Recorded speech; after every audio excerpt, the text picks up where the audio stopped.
Well, welcome all to the 2017 Tanner Symposium, in which we will be discussing the lecture and the ideas that were provided for us yesterday by Allan Gibbard, who was talking about the intrinsic reward of a life. And our plan for today is that we will have 3 commentaries and then a reply from Allan. You'll be glad to know there'll be a break in the middle, which you can get coffee and stretch your legs. And then we'll have an open discussion after Allan has had a chance to respond.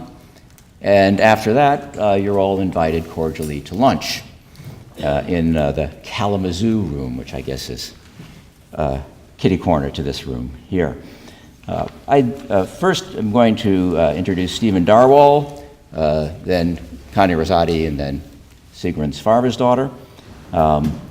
Stephen Darwall is the Andrew Downey Orrick Professor of Philosophy at Yale, and also here he is the John Dewey Distinguished University Professor Emeritus, so we're proud that he's still one of us.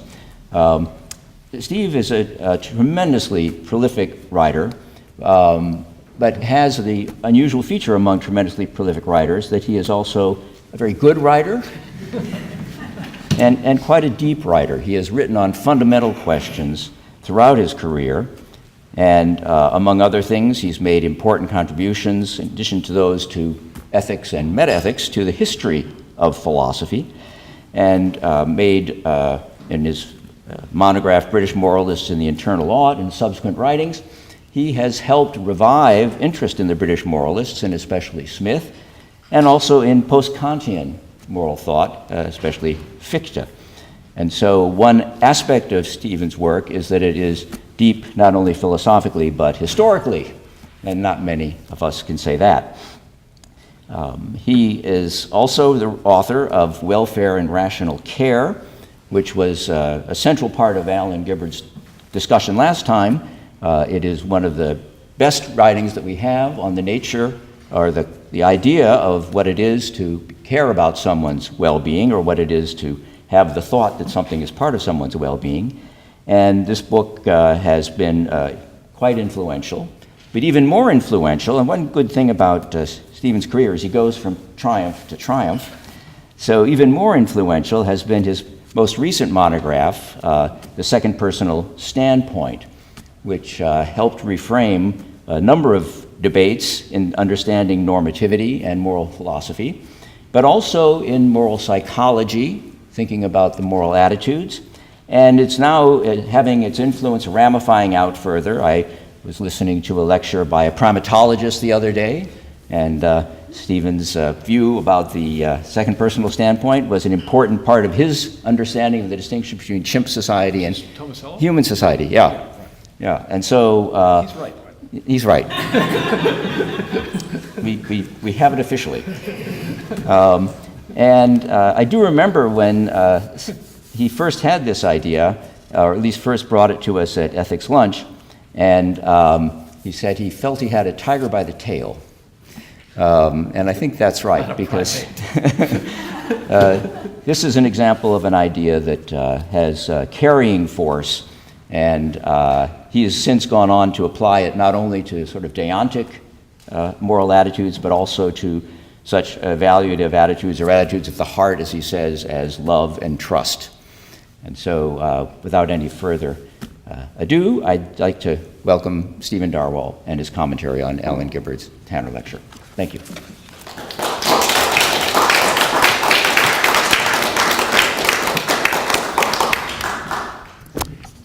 Thanks, Peter, for that wonderful introduction. As Trump would say, that was the best. I think it may be the best introduction I've ever had. I mean, I'll just die right now, and I'm fine. That was great.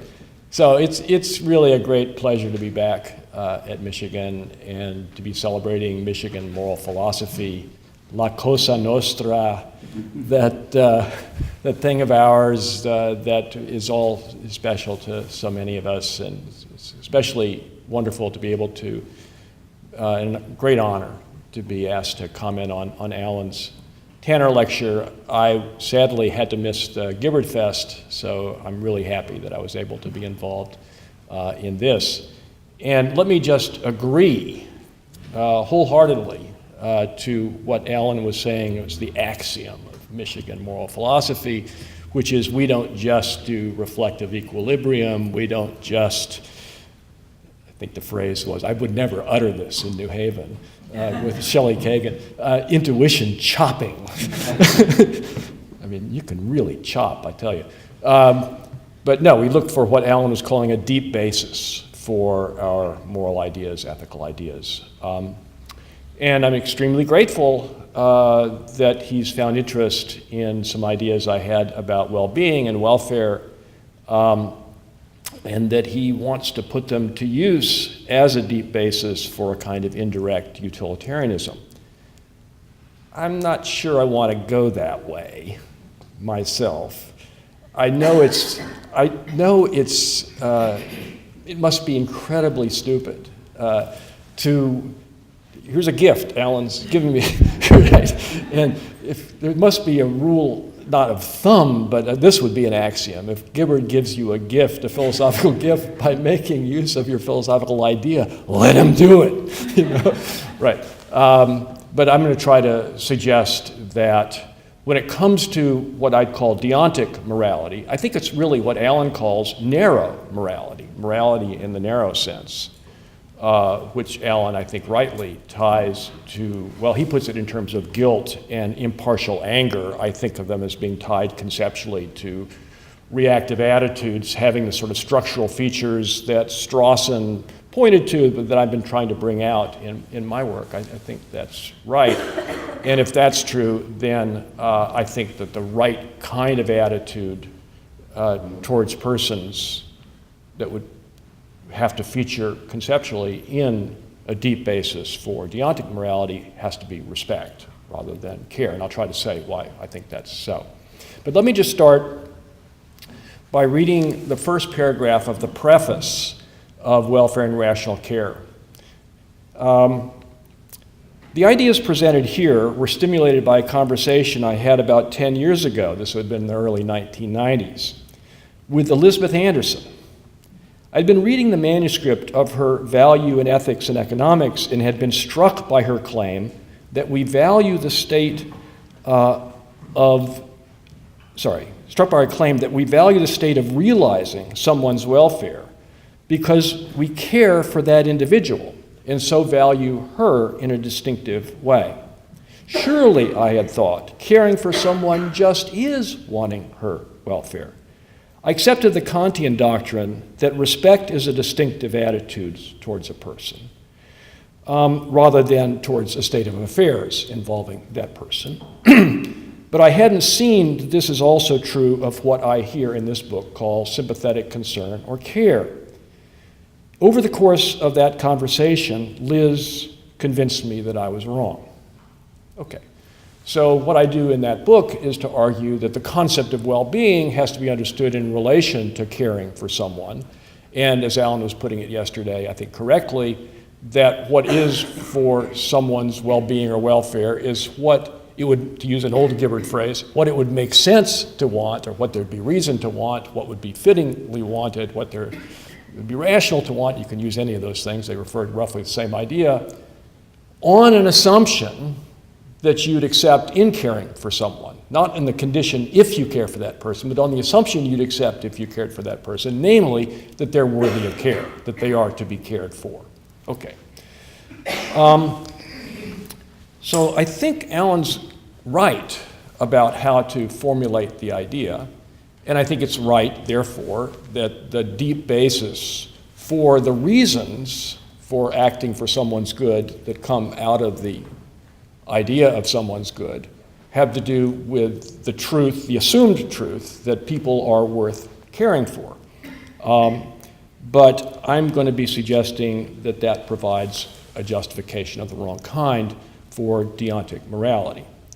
Now, the reason for that is that claims about right and wrong, not claims about what would be good to happen or a good thing or it'd be good to bring about, but claims about how we're morally obligated to act and how it would be wrong not to act.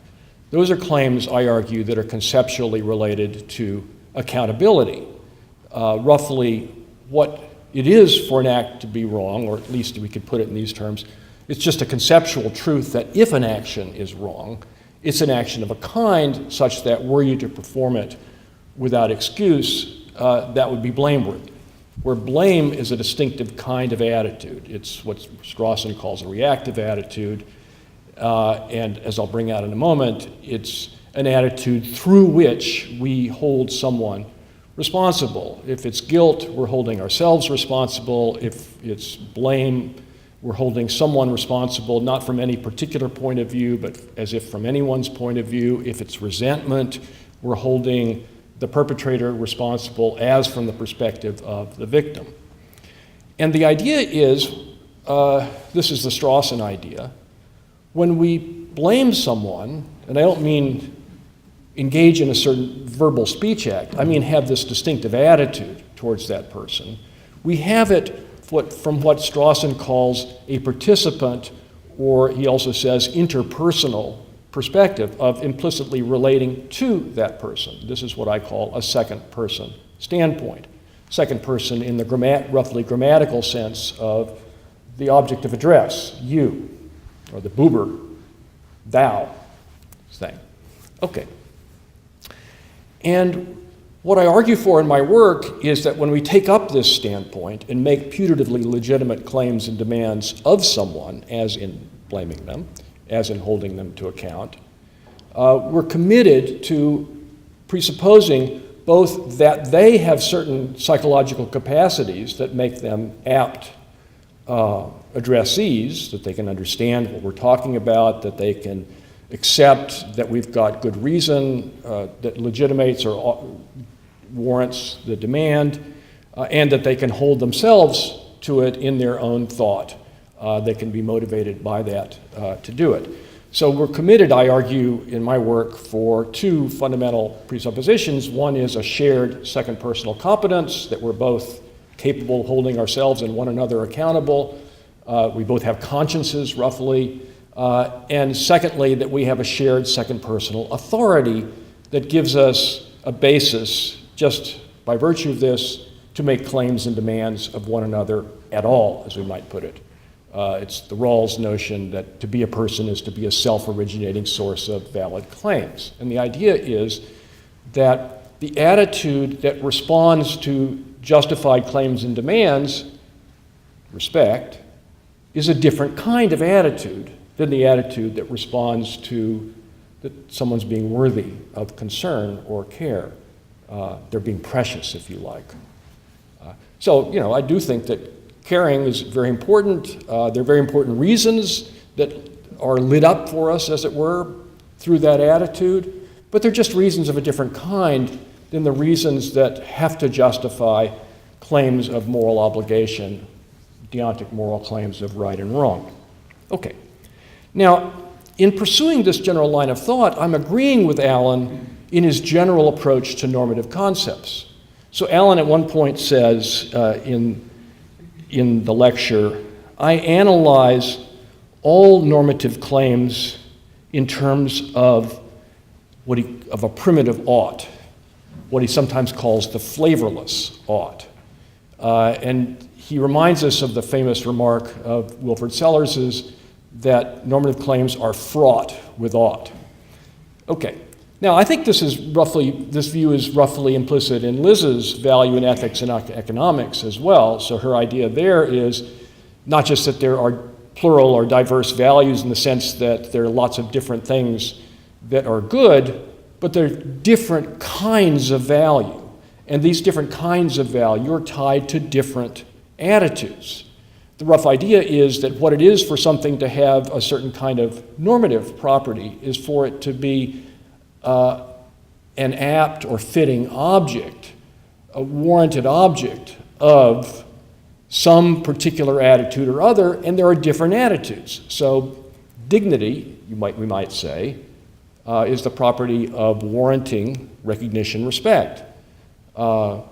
Being lovable or Being worthy of care is being such as to warrant care as a response. Being desirable is being such as to warrant desire as a response. And there's different kinds of desirability. There's desirability from my point of view. There's desirability from your point of view.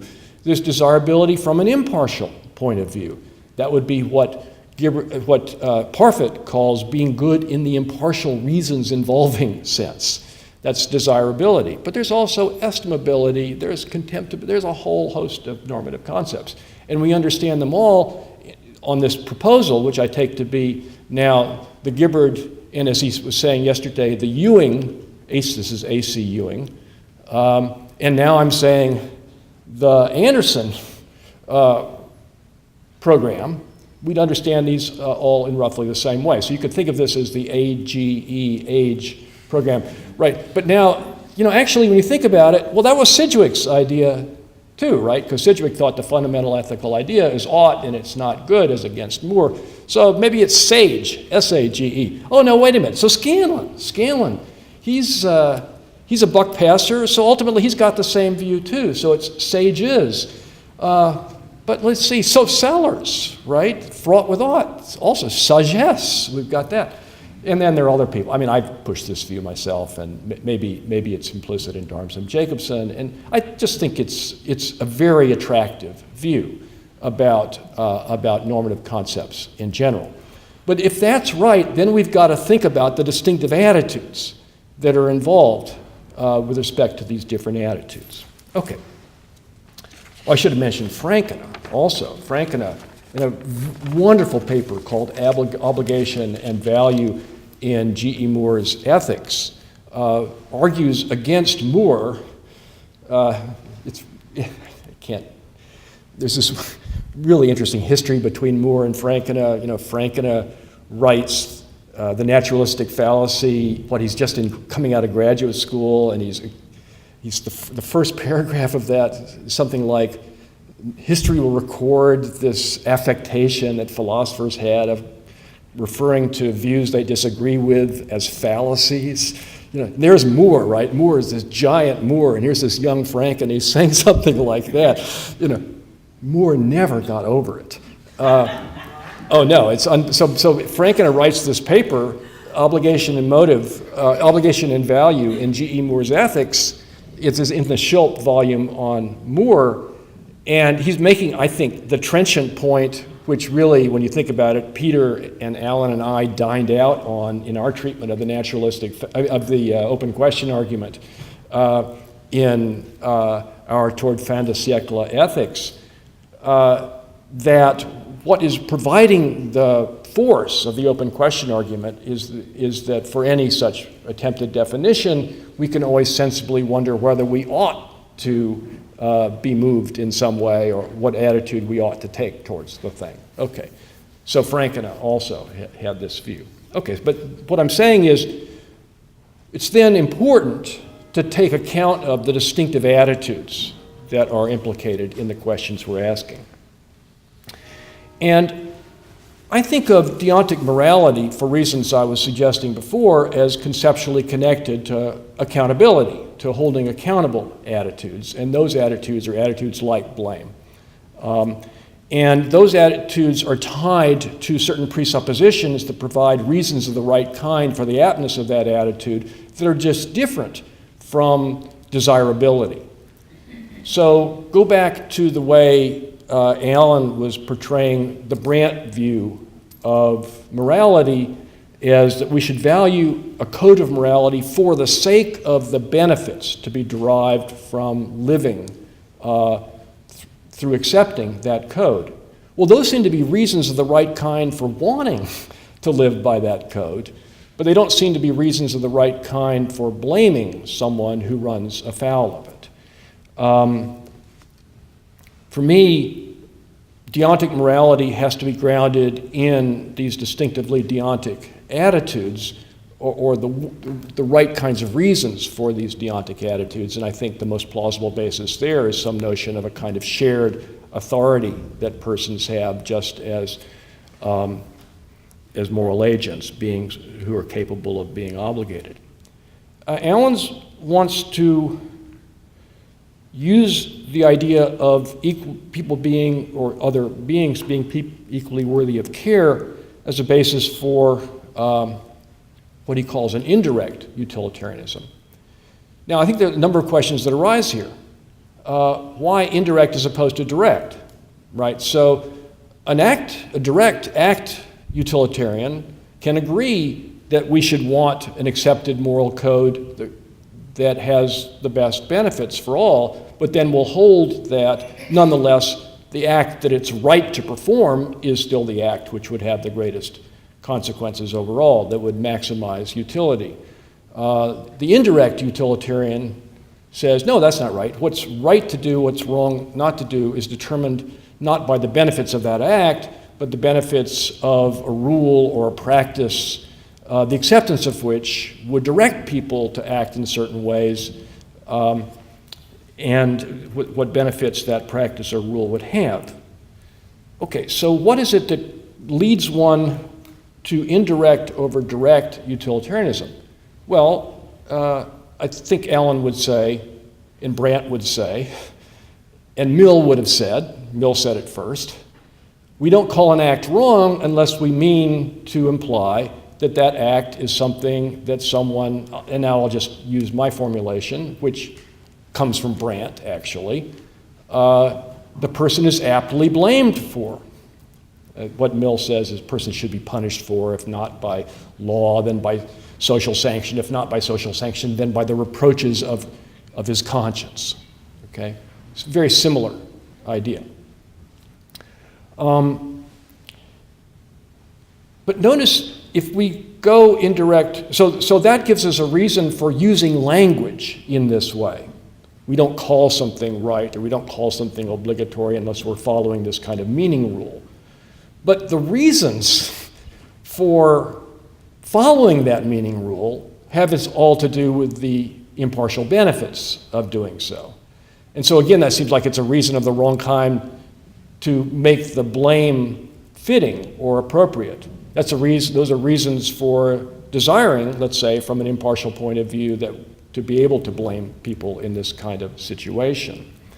And then, of course, once we've sort of come to the question of whether it's appropriate to think that someone did something wrong or not, or it's blameworthy, there's the further really normative question, and these are all normative questions, I think, of different kinds, but of what to do, whether there's reason not to do what would be blameworthy to do. And of course, Mill and Brandt attack that question from the point of, what sort of sanctions are applied, whether they're external sanctions or internal sanctions. I think that when you understand the nature of blame as a holding accountable attitude, that there's actually going to be an internal connection between blaming someone, whether it's yourself or someone else, and being committed to their having had sufficient reason to do what you're not to do what you're blaming them for doing. So my claims are that to get reasons of the right kind and to get the right kind of internal connection, you've got to understand the distinctive attitudes that are involved, and the fundamental attitude, I argue, underlying morality as mutual accountability is respect for one another as equal moral persons. So I will agree with Allan, I think we should agree with Allan, that the numbers count, and that it's, and we should be against Torok's view, and I'm not inclined to accept that aspect of Scanlon's contractualism. I don't think that the general idea of contractualism is committed to that, and Parfit actually, in On What Matters, has a proposal about how to let the numbers count or make the numbers count within a kind of Scanlon-style contractualism. The thought is that you think of people as all having a standing to make claims and demands, and so things have to bottom out in justified claims and demands, but you might think, one of the things that Parfit proposes in favor of trying to give greater weight to those who are worse off is you might hold what Parfit calls the contractualist priority view, namely that people have a more justified claim to resources, for example, if they're worse off than if they're not. And he distinguishes that between that and the telic priority claim, which would be that it's better, it's a better state of affairs. So you can get a lot of the stuff going within a contractualist framework. I think you can also make use of Harsanyi in roughly the way Allan wants to, but I'll just end with talking a bit about what he was calling significance yesterday, and how, though that certainly does come in from the perspective of concern for people, because you want them to have the best lives they possibly can, and if you think, and let's suppose just for purposes of discussion, correctly, that they'd have a better life if they were pursuing things of greater significance, that can give you a reason to want to push things in that direction. But I'd argue that respect restrains you. You say, because they are people who have the authority to live their own lives. They're autonomous, independent individuals. And so when it comes to morality, what obligations we have, indeed how we may permissibly act towards others, what one looks to in the foundations is not all and only the things that would give them better lives, but things that would be good for them as independent, autonomous agents existing with one another in relations of mutual accountability. So something like a Rawls notion of primary goods, but goods for people as agents who can interact with one another in these ways. So maybe I'll just end there and thank Allan for a wonderful lecture with great ideas to think about.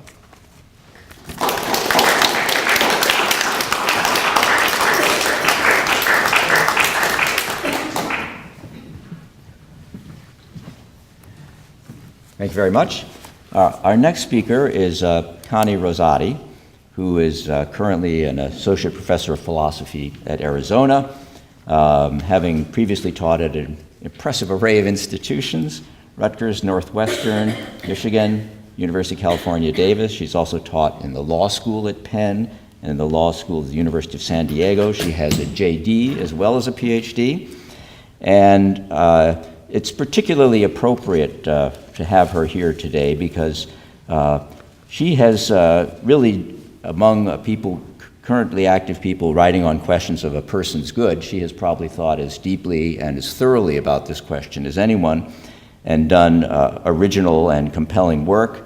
I could just mention a number of the titles of her papers. There is the Preference Formation in Personal Good, Internalism and the Good for a Person, quite a famous paper, Self-Interest and Self-Sacrifice, The Story of a Life, Darwall on Welfare and Rational Care, Personal Good, Brandt's Notion of Therapeutic Agency, Persons, Perspectives, and Full Information Accounts of the Good. And so we really have in Connie here someone we can look to for for genuine wisdom on this topic. And I would just mention as a further note that her life as a jurisprudence includes interest in questions about objectivity in the law. And in this sense, then, she stands up for a strong Michigan tradition. Thank you. Welcome, Connie Rosati.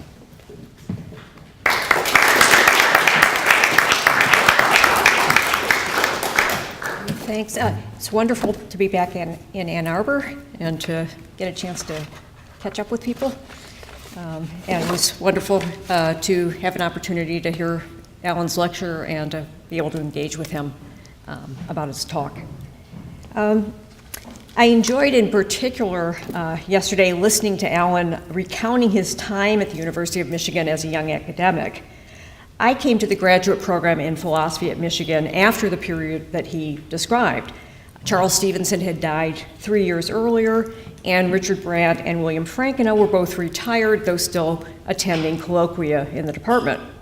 I had the opportunity to see them bicker like an old married couple at one of the few ethics lunches I attended, after we insisted that graduate students had to be included in these gatherings. I had transferred to Michigan from the University of Maryland, where in the second year of my graduate studies, I took a class with Brandt, who was visiting for the semester. At his encouragement and with his support, I applied and was admitted to the graduate program at Michigan. Now, interestingly, and for reasons unknown to me, the utilitarian Brandt advised me that I should become a Kant scholar. So, not sure why this was. Was that high praise? Yeah, not quite sure what was going on there. David Feldman began as an assistant professor in the same year, and Stephen Darwall was hired a year or so later. My dissertation committee consisted of Allan, Steve, and David, and Don Herzog, who at that time was a member of the political science department and is now at the law school. What a privilege it was to work with and learn from these people, each of them. If the period that Allan describes marked the end of the golden era of ethical theorists at Michigan, what followed after I began my studies was the beginning of a new and, in important respects, improved era. As fresh faculty came on board, they raised the sensitivity of the department to the needs of women and other underrepresented groups, both as graduate students and as members of the profession. It was gratifying this fall, just 2 weeks ago, to see Zoe Johnson King, current Michigan graduate student who's soon to complete the PhD, give such a fabulous and well-received talk on her research at the Madison Metaethics Workshop, which is the premier venue for new work in metaethics. I served as graduate student representative on the hiring committee the year that the department hired Elizabeth Anderson, the first woman faculty member, to my knowledge, to receive tenure in philosophy at Michigan. Sally was first. Sally was the first? Outside offer, I was the first internally. There you go. Okay, so internally. Okay. So it's also gratifying to see how women have gradually been added to the ranks of the philosophy faculty, so that they now number, I counted on the website, 10 of 24 faculty members, including my dear friend Sarah Buss. Okay. Another improvement to my mind was the increased presence among the faculty of philosophers like Steve Darwall, David Velleman, and Liz Anderson, who were somewhat more receptive to Kantian ideas and to other ethical outlooks, and who were engaged with deep questions that lie at the intersection of ethics and action theory. Steve Darwall's own rational care theory of welfare, which Allan discusses approvingly, has, I think, both Kantian and Aristotelian elements. Utilitarianism is indeed a great tradition in moral philosophy, but it's not the only great tradition, and as the department developed after the golden age ethical theorists, not the only one represented in the department. To my mind, we do well to treat as of serious current import broad versions of Kantian and Aristotelian ethics and others. There are things of importance to our ethical theorizing besides systematicity. There is, among other things, an understanding and appreciation of what it is like to live a human life, and of the sources of value within such a life, an understanding of the nature and needs of creatures like us, creatures that are distinctively autonomous or self-governing, and an understanding of what drives and structures our practical reasoning, and what most plausibly provides the basis of morality. Both Kantian and Aristotelian ethics have contributed, though in different ways, to our understanding of a subject that occupies a good portion of Allan's lecture, and which does and should matter to all utilitarians, the intrinsic reward of a life. I'll return to this point shortly, though I'll focus really just on Kantian ideas. Whether the insights of philosophers like Aristotle and Kant into such matters can be adequately captured within a utilitarian framework has perhaps not received as much attention as it should, despite the voluminous literature on utilitarianism. As Allan notes, the Golden Age ethical theorists largely embrace a utilitarian ethos, one that he himself has long found compelling. His aim in his lecture, he tells us, is to celebrate that great tradition. Allan rightly endorses Frankeno's observation that morality is made for man, not man for morality, Kantians and others can happily agree, although they may disagree with utilitarians or consequentialists more generally as to what this comes to. Allan rejects the position of those like Tim Scanlon, who insist that the numbers do not count. Kantians and others, minus Scanlon, can agree here too, though they may disagree with utilitarians about why, when, and how numbers count. Allan describes the Michigan tradition as one that does not engage in mere intuition chopping, but demands a deeper account of morality. Here again, utilitarians and Kantians and others can agree. Although he admired his teacher John Rawls and his work, Allan takes issue with Rawls's aim of developing an alternative to utilitarianism. More precisely, he insists that avoiding utilitarianism isn't what should drive our ethical theorizing. Now, as I understand Rawls, his search for an alternative was not motivated merely by the ways in which utilitarianism goes against our intuitions.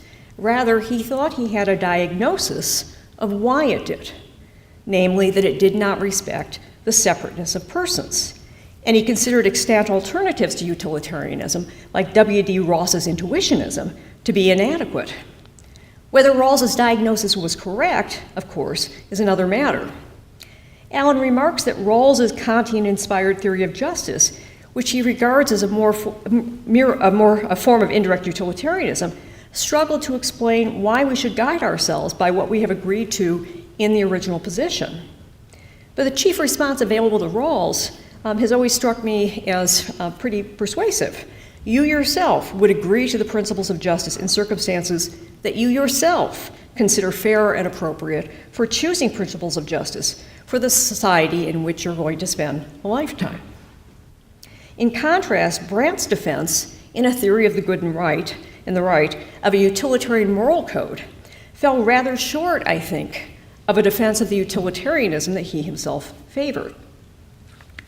Of course, Allan acknowledges that utilitarianism does yield some counterintuitive upshots, as any ethical theory likely will.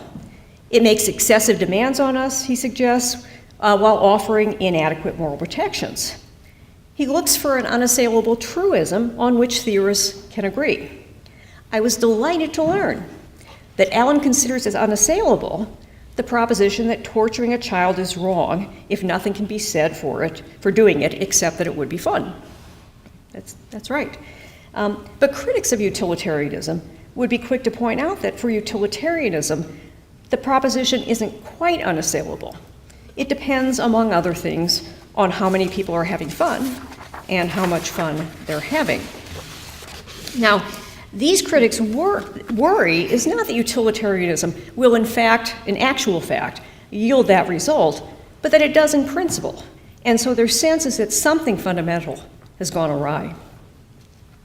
Now, perhaps there are forms of indirect utilitarianism that can or do avoid this sort of counterintuitive result.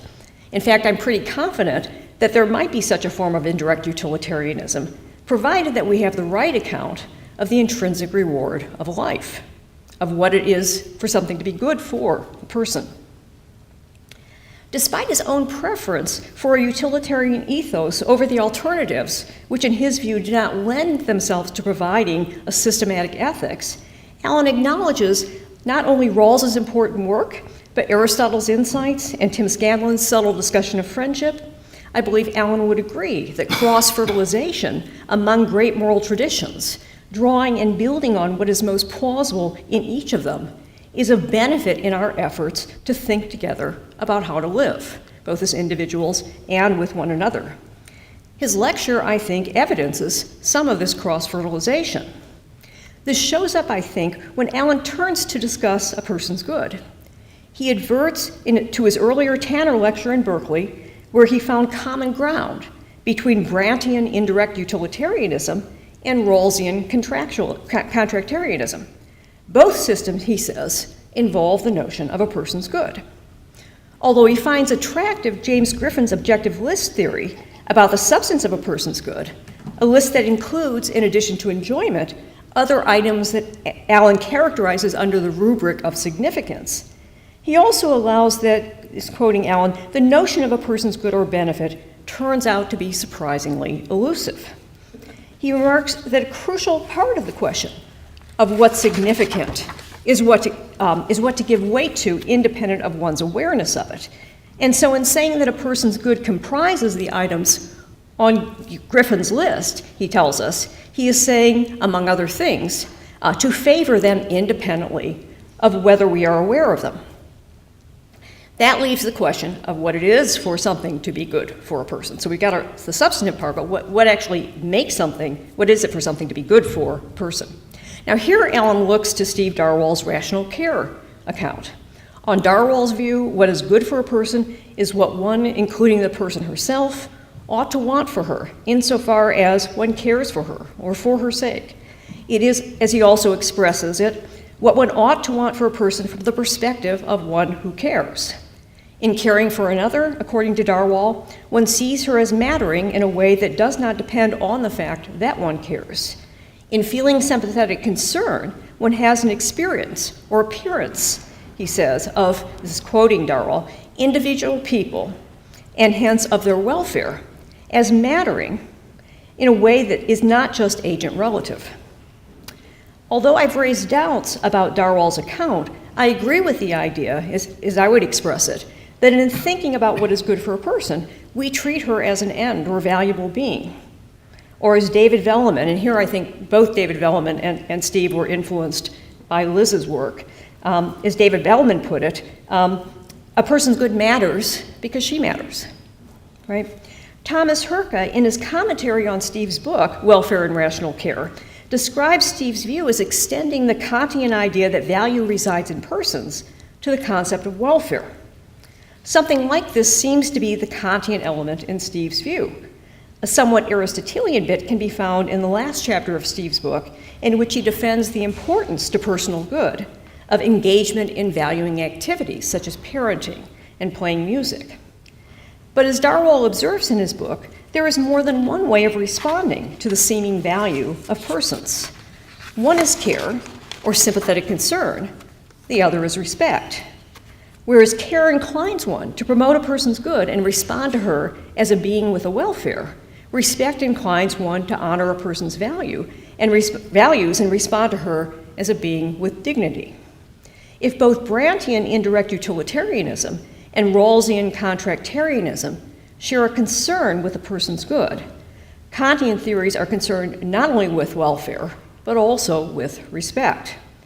And of course, these aren't the only values that might lay claim to provide the basis of ethics. For example, there is also, as libertarians would insist, freedom and the value of self-ownership. Utilitarians, Allan says, believe that morality must be entirely concerned with those things that one is to favor out of caring about a person, independently of the person's awareness of those things. I maintain, Allan says, and here I'm quoting Allan, that all the things worth promoting out of moral concern are worth promoting in that people are worth caring about, and they are things to want if people are worth caring about. So it seemed to follow that either there is nothing worth promoting out of moral concern because people are not worth caring about, or things are worth promoting out of moral concern because people are worth caring about. Yet insofar as we recognize persons as worth caring about, we see them as having a kind of value that merits our concern. And given the nature of persons, we might add, our respect. It would be an interesting result if our best accounts of what it is for something to be good for a person rest on a core Kantian idea about the value of persons, for this would seem to place that idea at the heart of any plausible utilitarian moral theory. Allan agrees with philosophers like Griffin and Susan Wolf that, this is quoting again, we must, if we can, add significance to happiness in ethical theory as aspects of the good life. I confess that I find the notion of significance at least as elusive as the notion of a person's good. Whereas significance is the word Allan uses to refer to those items on Griffin's objective list theory that go beyond enjoyment, Wolf talks in terms of meaning in life, which she describes as arising when subjective attraction meets objective attractiveness, when we find happiness in things that are genuinely good. If significance and meaningfulness thus come to the same thing, It would seem that insofar as a person secures her welfare, lives a life that is good for her, she ipso facto has a life that is meaningful. Now, I have doubts about whether this is the right way to think about significance or meaningfulness. Perhaps a person's life is better for her insofar as she pursues things for her own sake, things that are worth caring about. Whether this is enough for significance or meaningfulness, however, isn't clear. Darwall offers in his book the example of Sheila, who suffers from a debilitating disease, but who prefers that all her money be spent rebuilding a war-ravaged city. This pits her welfare against what she most values and forces us to choose between acting toward her out of care or out of respect. Perhaps, as the example would suggest, the things that lend significance to our lives, that make our lives meaningful, can be at odds with our welfare.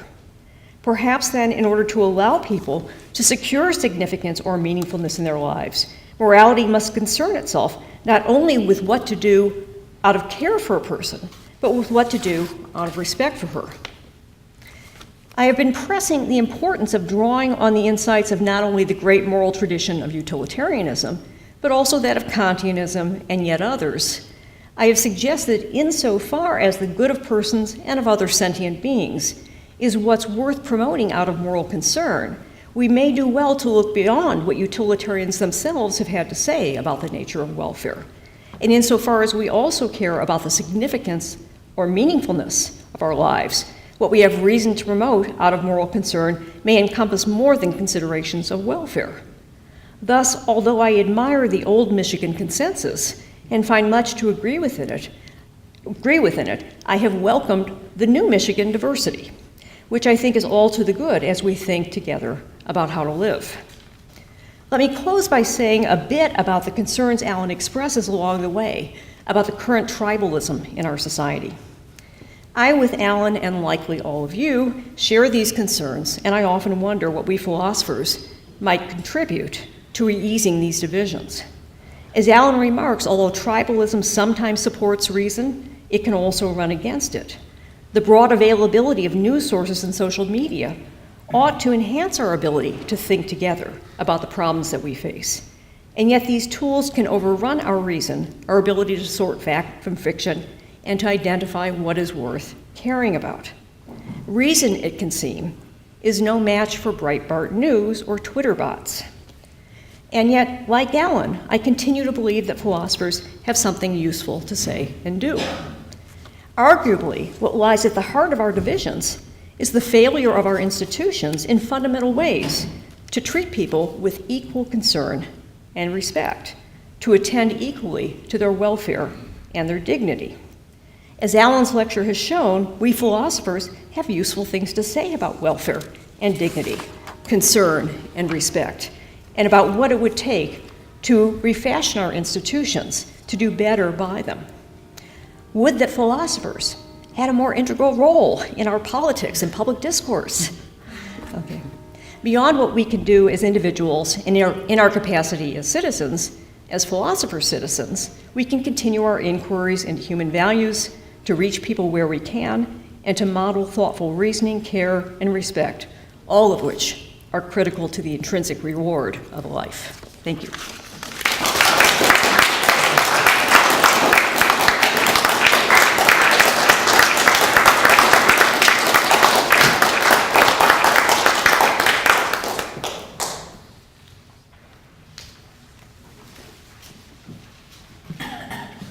Thank you very much. This is now our time officially for a break. And so I invite you all to take a brief break. Move about the cabin. And come back. And we will reassemble to hear from Sigrun Svavarsdottir and Allan Gibbard. Thank you all. Our next commentary will come from Sigrun Svavarsdottir, who is currently an associate professor of philosophy at Tufts, having taught previously at NYU and OSU. And I spoke to her last night briefly about this introduction. And I said, is there anything you want me to say? And she said, just don't embarrass me. Which You just did it. which I've just done. And I'm taking advantage of the privilege of the podium to do just that. She is someone who's remained true to her Icelandic roots and maintained strong Icelandic connections. And when I think of her doing philosophy, I think of the great Norse god Thor. Because when she sees a serious philosophical problem, which is typically in a very unsatisfactory condition, she will go at it hammer and tongs, and until, sending sparks of insight flying off, but she's going to hammer it into some kind of a forged understanding that is greater than what we had before. And so her work couldn't be more relevant to our conversation here today. Among her articles are Having Value and Being Worth Valuing, Detecting Value with Motivational Responses, The Practical Aim Essential to Value Judgments, and Moral Cognitivism and Motivation. And I'm happy to say she's also writing out a book provisionally titled On Value, in which she brings together in well-forged and I believe probably very strong formation some of her thinking about the nature of value itself. So, Sigrun.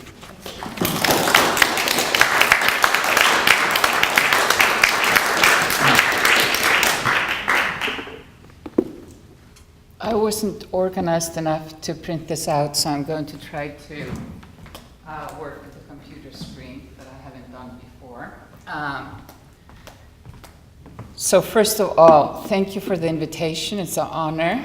It was an honor to receive it, and it's an utter pleasure to be here and to participate in this great event, including honoring the great Allan Gibbard, who co-chaired my dissertation along with Peter Railton. Come on, could it have been any better? And then David Velleman was the third member from the department, who was just great support through my years here and always ready for my entering his office and brainstorming a little bit. I arrived 1984, same year as Steve, although I arrived as a graduate student, and he as a senior member of the department. Paul Bogosian arrived the same year as an assistant professor. Connie was this extremely intimidating third-year student, incredibly cool and knew it all. Jim Joyce was, way beyond, he was too old and sophisticated to even dare to talk to. Yes, there was that lore that the department has lost the great trio that stood on the peak. But they were playing pretty good defense, they thought, sort of trying to stop the decline.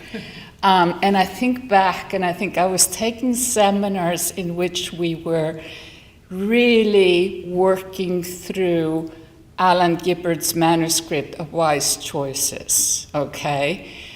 We were taking seminars from Peter Railton in which we were discussing newly published moral realism and fact value, and then reading in manuscript the papers that sort of followed up on those classics.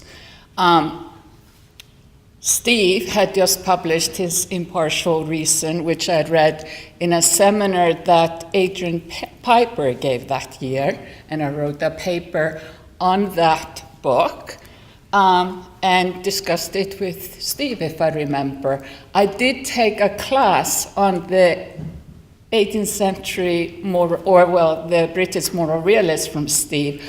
I believe it was sort of the beginning of his research project on that part of the history of ethical thought. We were off the peak. Well, if we were on another peak, twin peak. And then a few years later, so Adrian Piper didn't get tenure and Sarah Connolly left, the 2 women on the faculty. And then there was a vacuum. There were years with no woman on the faculty. Well, Annette Beyer was invited and was a great inspiration, a great presence here, as Allan touched upon. Then we hired this woman, fresh out of graduate school, formidable from the start.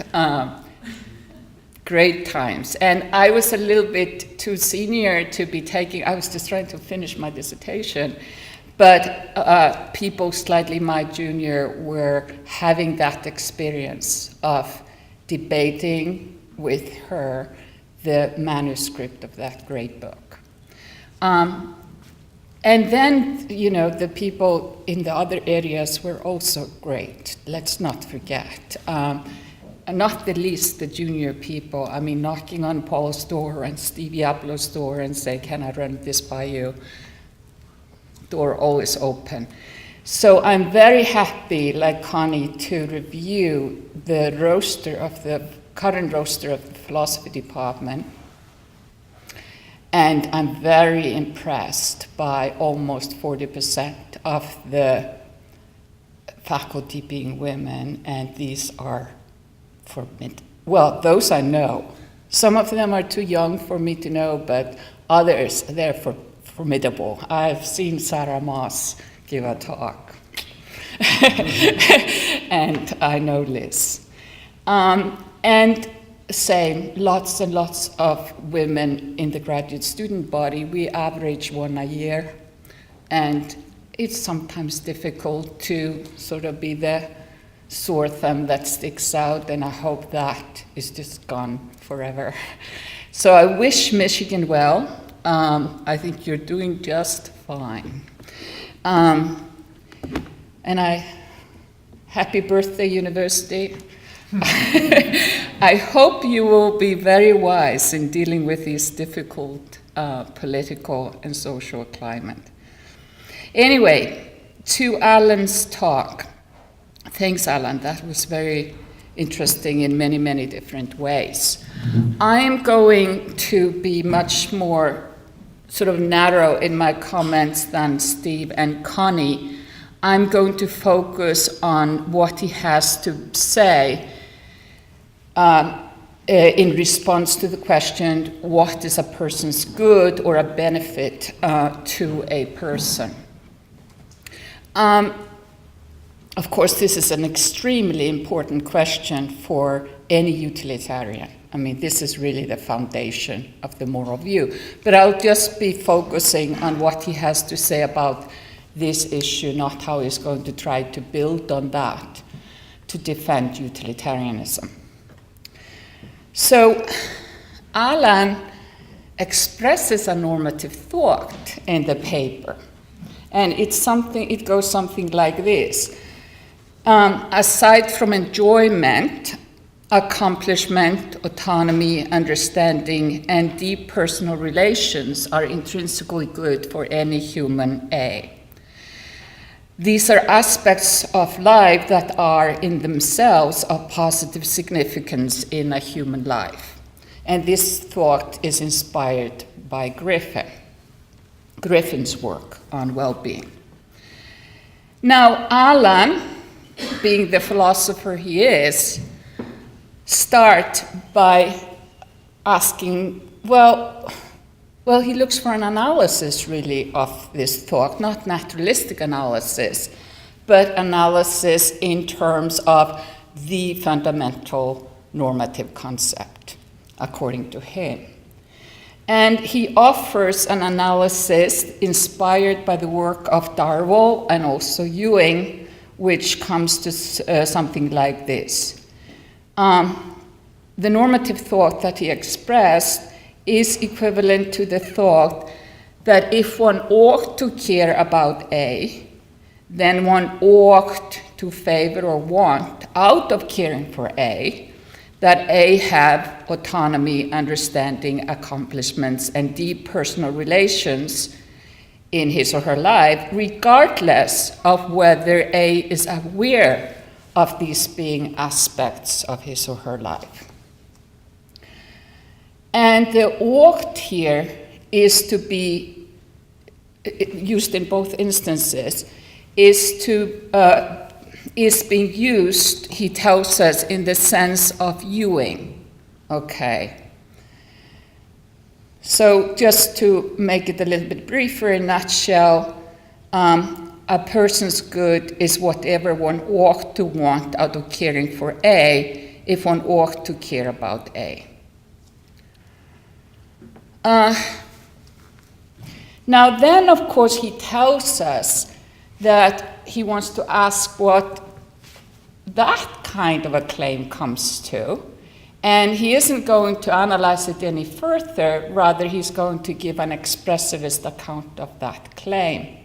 He doesn't go on in this lecture to provide such an account, but I take it that he is going to he's basically going to apply the account from thinking about how to live.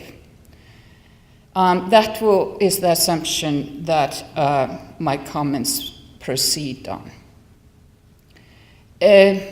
Now,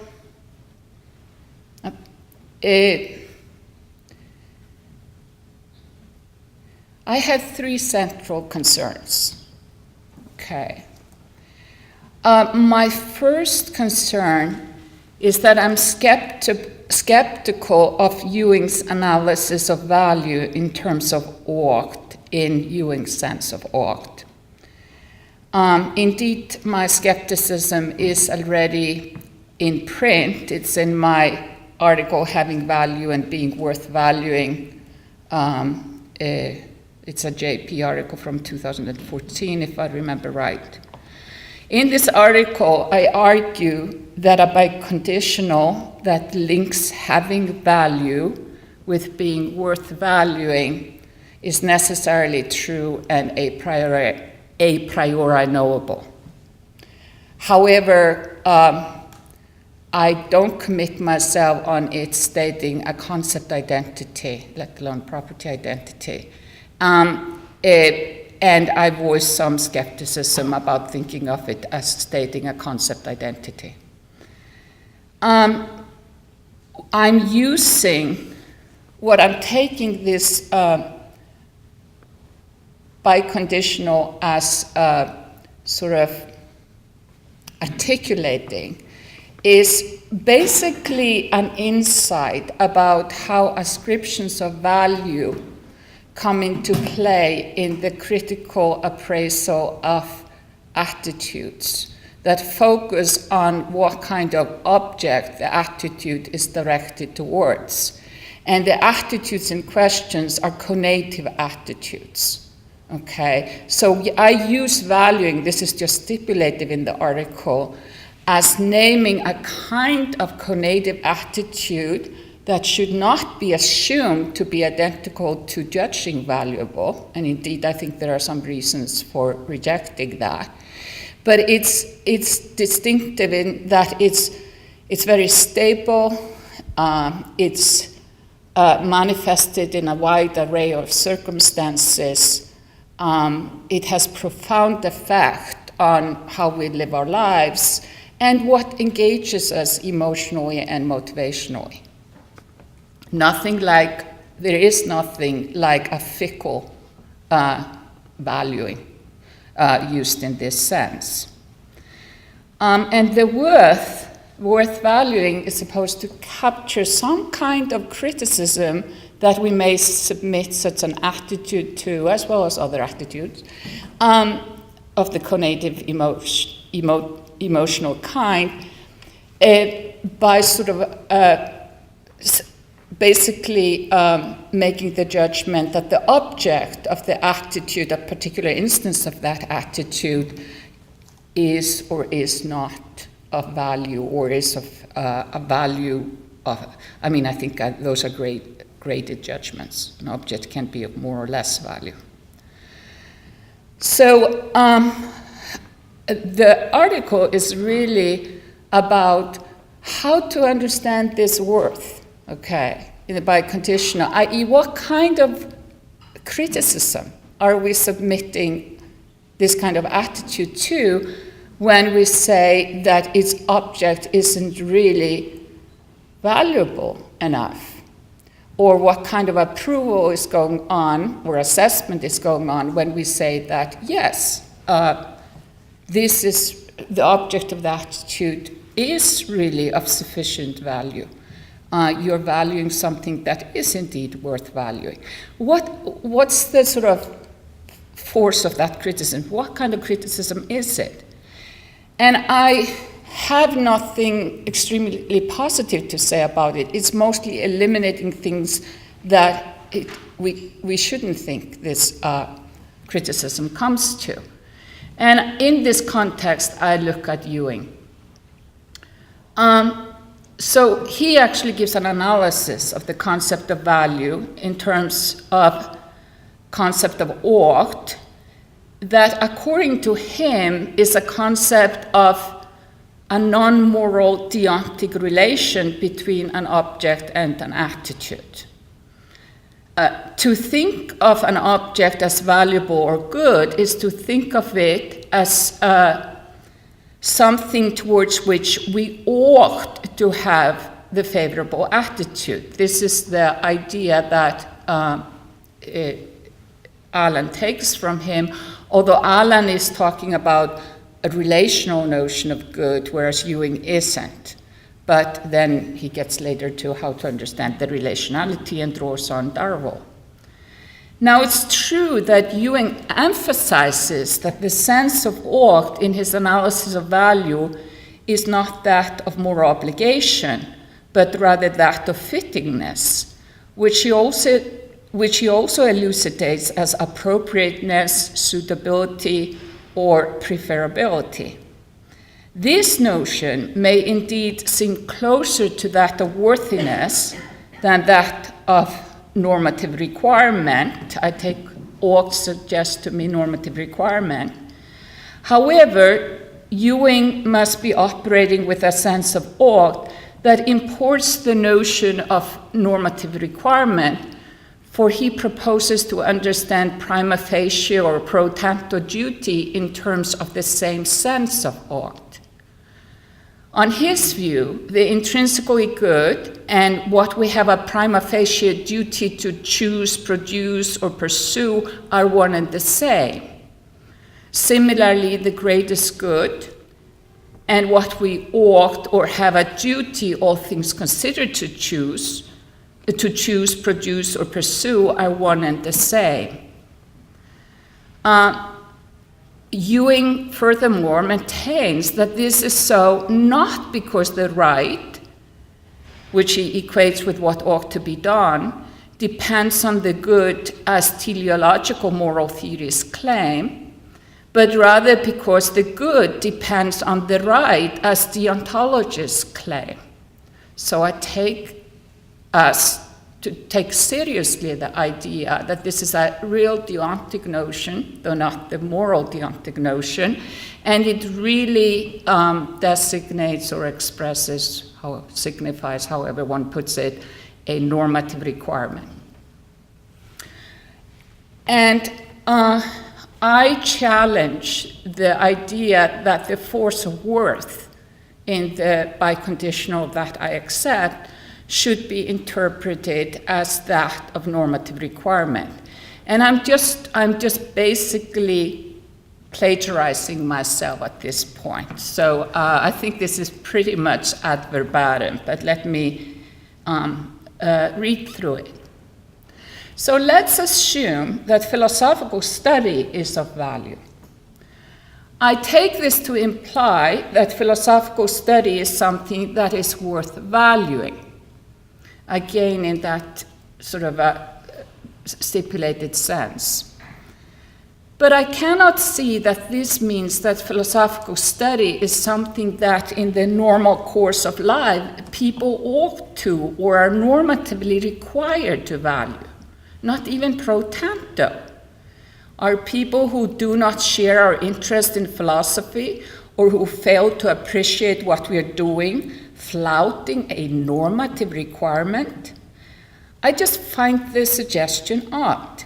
I even find it odd to suggest that those who value things of lesser value more than things of greater value are having a preference that they ought not to have. Let's assume that the study of the private affairs of one's neighbors is of lesser value than philosophical study. Is the person who values gossip more than philosophy having a forbidden preference? This does not seem to be a promising way of thinking about value. I should, though, say I think there might be values that we are normatively required to cherish, But that will be a subset of value, and it won't be just because it's a value.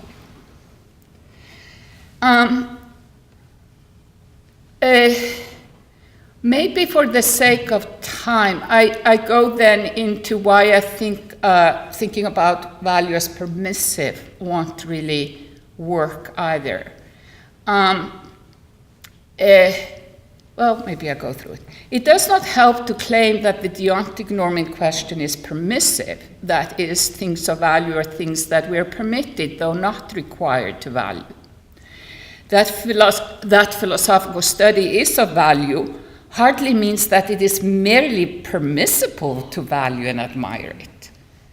It means that something goes, in some sense, positively right for those who have such attitudes towards philosophy. And although something seems amiss for the person who has an emotional attachment to a badly fitting, worn, and ugly shirt, and not really of any emotional history or anything like that, just weird attachment, it is hardly impermissible for her to value that valueless thing. Similarly, the unphilosophical gossip hardly has an impermissible preference for gossip over philosophy, even if that person might be wasting his time and energies. So whatever Ewing and other fitting attitude theorists have had in mind, those that use the notion of ought in the analysis, the main point that I'm making is that it would be misguided to reduce the axiological to the deontic, and I would have thought that a utilitarian doesn't want to do that, given that the latter is understood as pertaining to what is normatively required or permitted, forbidden or permitted.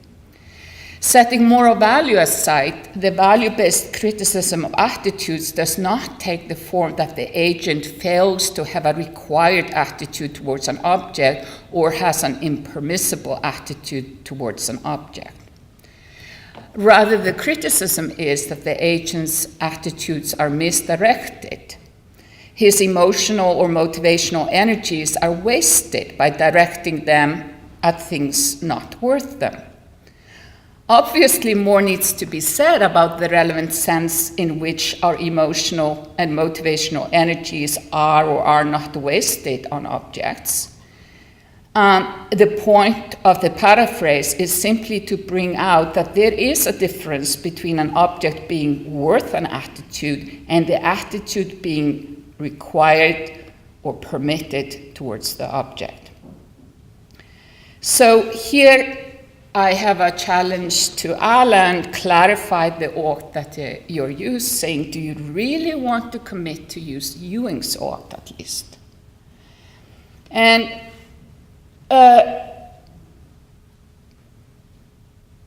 this gets me to the second concern.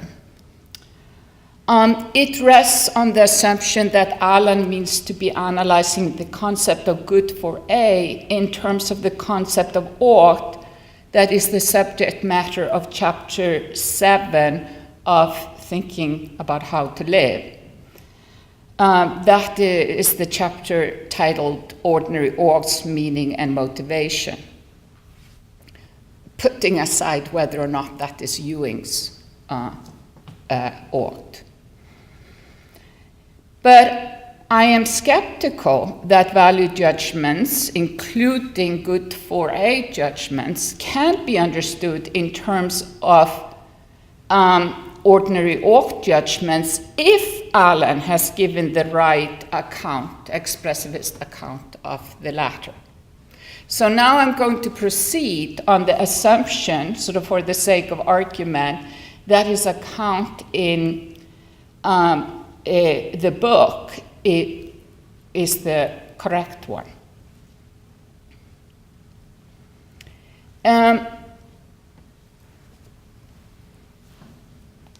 Allan's hypothesis is that the term ought, here I'm quoting him.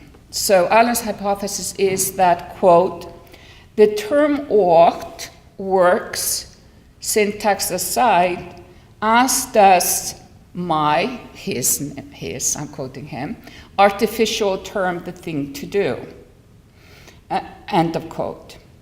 In other words, his hypothesis is that ought in ordinary language expresses a plan-laden concept in his stipulated sense of a plan-laden concept. Given how a plan-laden concept is stipulated to work, this implies that a strong form of judgment or motivational internalism is true of ordinary ought judgments. Okay. Here is a quote again from the book. So he's observing this implication of his hypothesis. A person can't think he ought to do something right now and be unmoved to do it. For according to my stipulation, to think something the thing to do is to plan to do it. And planning right now to defy him right now, to do it at this very moment, amounts to setting out to do it. My theory thus yields internalism in a strong form. If I think that something is now the thing to do, then I do it. This is hairstyle internalism, nothing like as weak as somewhat inclined to. My hypothesis about ordinary ought judgments is that they are judgments of what to do, of what is the thing to do. I don't then think that I ought right now to defy the bully unless I do defy him. I assume you don't have to be, or he doesn't have to be successful, but he has to do it, successfully or not. If I fail to defy him, then as a matter of the very concept of ought, I don't believe that I ought to. And for ought judgments, that seems plainly wrong. End of quote. That sure is a strong form of internalism about ought judgments. But I have granted it for the sake of argument.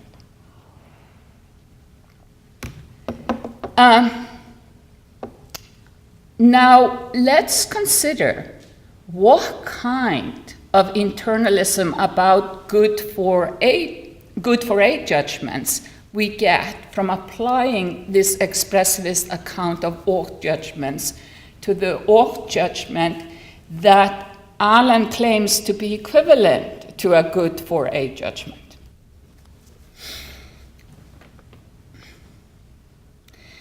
It will be helpful to think this through with the assistance of an example of a particular and rather specific good for a judgment. So I'm going to introduce one.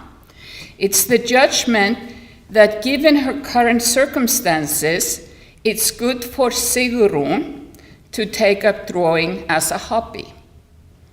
According to Gibbard, this is equivalent to the judgment that if one ought to care about Sigrun, then one ought to want, out of caring for her, that in her current circumstances, Sigrun take up drawing as a hobby.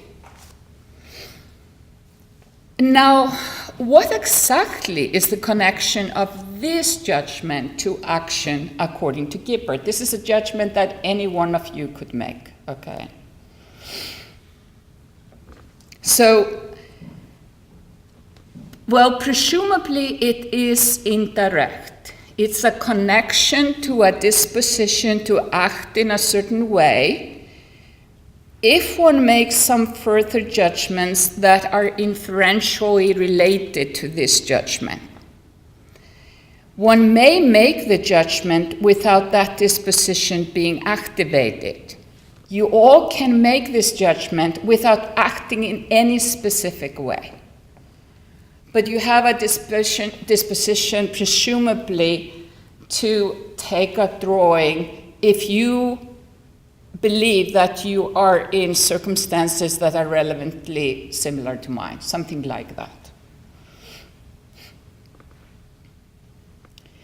Now, notice that even I can make this judgment without without taking a drawing. So here's a case in which that should be possible.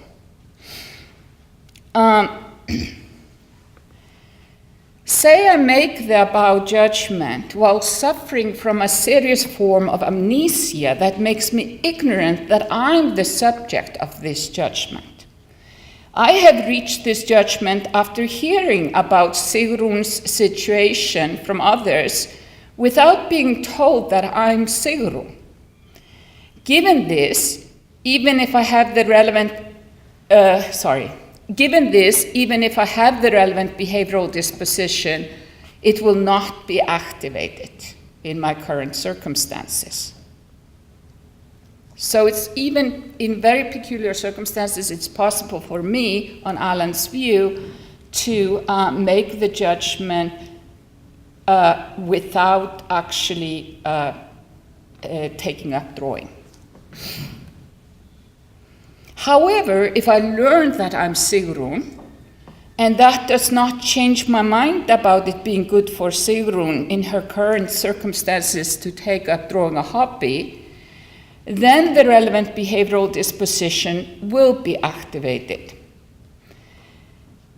Presumably, the relevant behavioral disposition is to take up drawing up as a hobby if in my current circumstances. So if I don't take up drawing as a hobby in my current circumstances, I do not really accept the value judgment in question on his view. Or at least my judgment is not wholehearted. There's a wrinkle to the view. Okay, I won't go into the detail. I take the circumstances not to be, narrowly like right here, but more broadly. I'm thinking about sort of the circumstances is just like, whatever, around this time in my life. Okay. As a matter of fact, this is just, I'm reporting this, I have not taken any steps to make drawing my hobby. Okay, that's just a fact about me. So according to Gibbard, I don't wholeheartedly think that it is good for me to take up drawing as a hobby in my current circumstances. Well, that comes as news to me.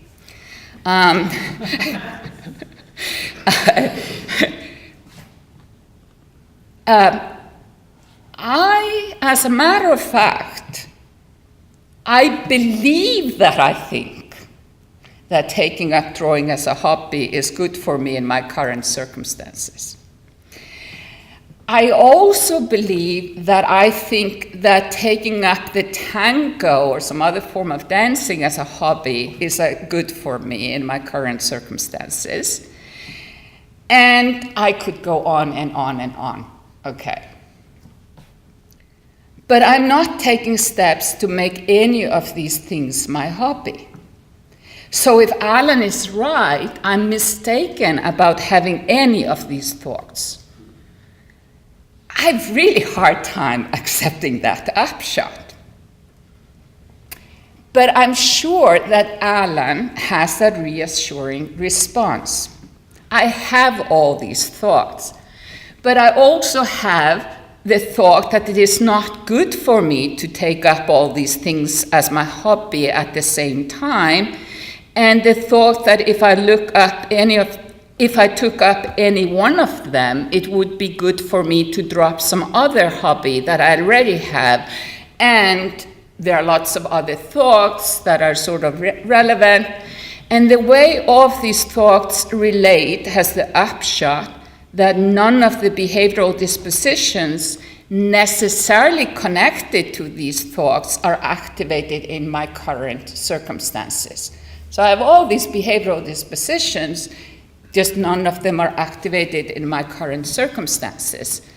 Now, of course, the details would have to be worked out, but I have total faith in Allan's abilities to be able to work out a coherent story here, okay?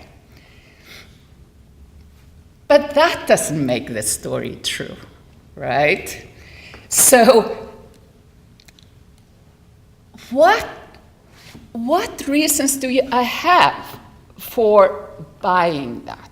Okay, I certainly don't have any sort of introspective access to the cluster behavioral dispositions that are being ascribed to me.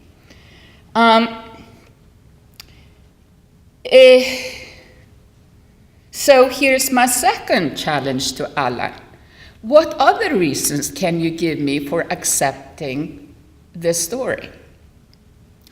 Please don't tell me intuition. I know you're not appealing to moral intuition, but intuition about what is essential to being a value judgment or a judgment of good for. But so this is a confession. I was first exposed to the issue between internalist and externalist in Steve Darwall's class, my first term in graduate school. And because I did not have any firm intuition one way or another. And the other graduate students did, most of them internalists. And I was just like, well, sometimes when I think about it, this seems right. Sometimes when I think about it, this seems right. And I felt awful. I thought that probably I couldn't become a philosopher, at least not a good philosopher, because I had no convictions, And I was thinking there, what hangs on taking one stand or the other?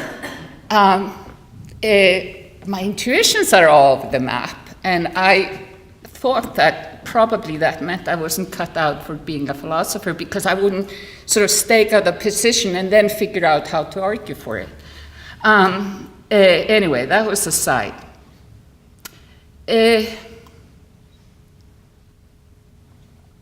How am I doing on time? Is it okay? Okay.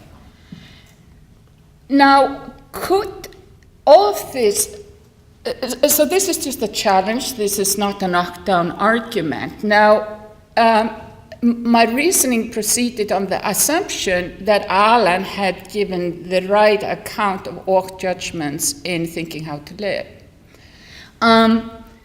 So there are two possible. So if my reasoning is, one way is to just conclude, well, there's something off with that account, The other is, no, there's nothing wrong with that account, but I'm putting pressure on analyzing good for in terms of all judgments. Okay.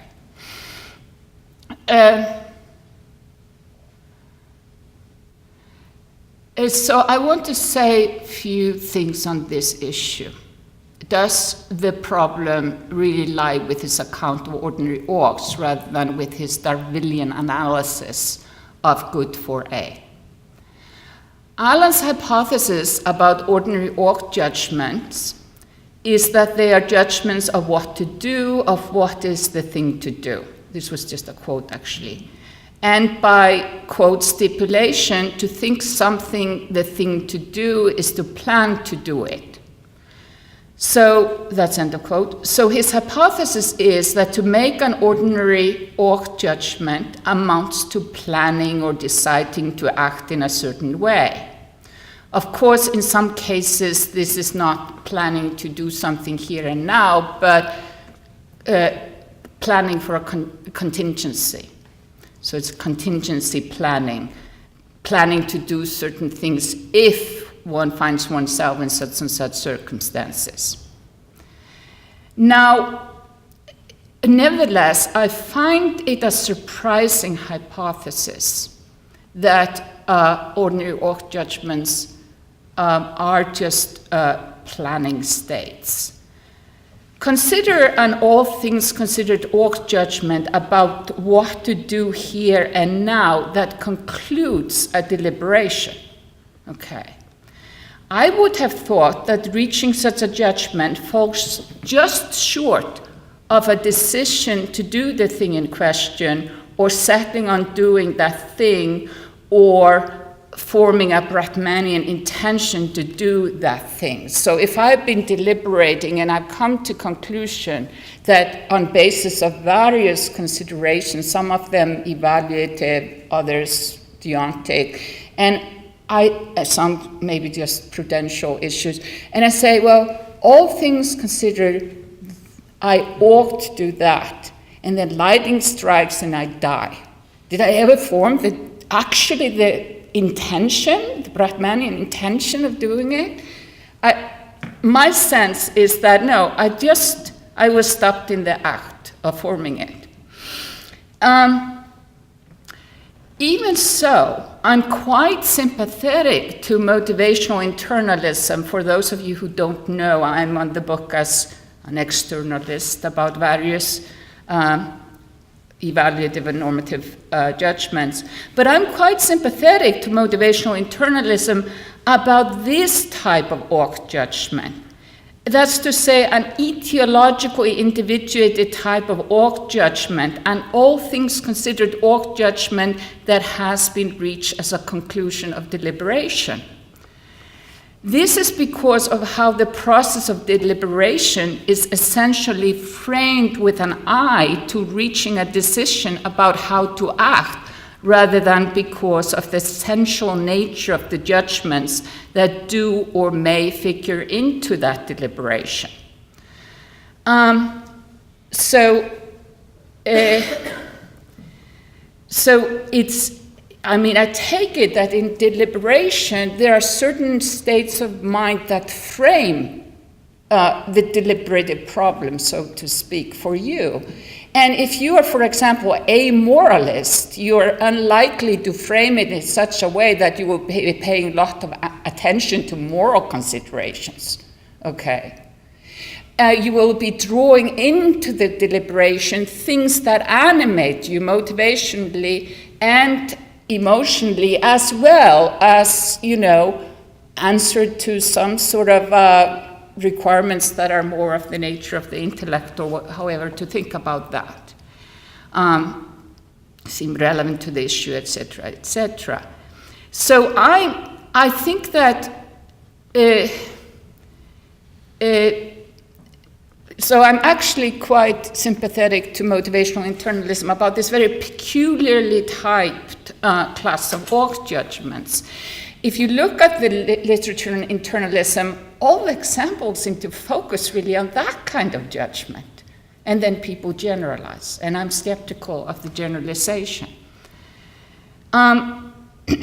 So I'm not sure that this entitles us to draw any conclusion about the nature of the very concept in terms of which this judgment is framed, because all things considered, ought judgment could be made in a completely different context, and I would be reluctant to say, well, it's not really the same concept, okay, and it's not really quite the same judgment. And even if we assume so, I seriously doubt that the concept in terms of which this kind of judgment is framed is the fundamental normative concept in terms of which all other evaluative and normative concepts are to be analyzed. Why think so? Especially, why think evaluative concepts are to be thus analyzed? Sure, judgments of what is good and what is good for an individual bear on what to do, in some sense we need to understand, and play a role in deliberation about what to do. But why think that this means that the concepts they deploy are to be analyzed in terms of the concept that frames the conclusion of deliberation? So that's just a question. But note, we also evaluate various emotional responses as targeting or not targeting things of value. The kind of attitude that I use value to refer to, attitude like admiration, enjoyment, hate. Why do you hate what hate is, especially towards sort of expresses strong dislike of something? I hate that painting. Wow, it's a great value, okay. Why think that we need to understand the concepts used in such evaluations in terms of a concept used to express the conclusion of deliberation? We deliberate about how to act, not about what to admire, enjoy, or hate, although we do reflectively evaluate and criticize such responses. Yes, people are talking, they're using the word agency all over the map now, okay?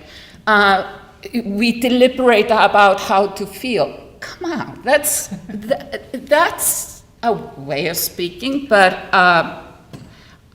I doubt that we're talking about the same thing or anything similar to deliberating about how to act.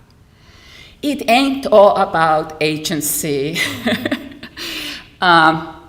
So this gets me to my third concern that I can state very, very briefly, and is just an incoherent thought. To just come clean, I am in general skeptical that there is a fundamental normative concept, okay? Be it ought, be it reason, be it good, whatever.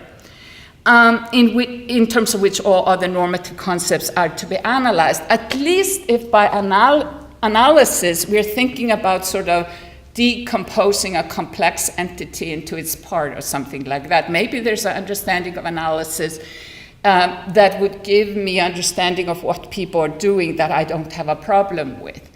I do think there's a great insight to be gleaned from the emotivist tradition and from more, so I agree with Allan on that there is some important difference between empirical thought and evaluative and more broadly normative thought. And we need to understand that. So there might be some kind of dimension along which certain class of concepts are similar, okay? But it's not clear to me to get at that is to identify fundamental normative concept and analyze all of them in terms of that. Think about at the level of language. So if we were sort of trying to identify the fundamental normative term and then analyze all the terms in terms of that term, sorry. Why does that enterprise make sense?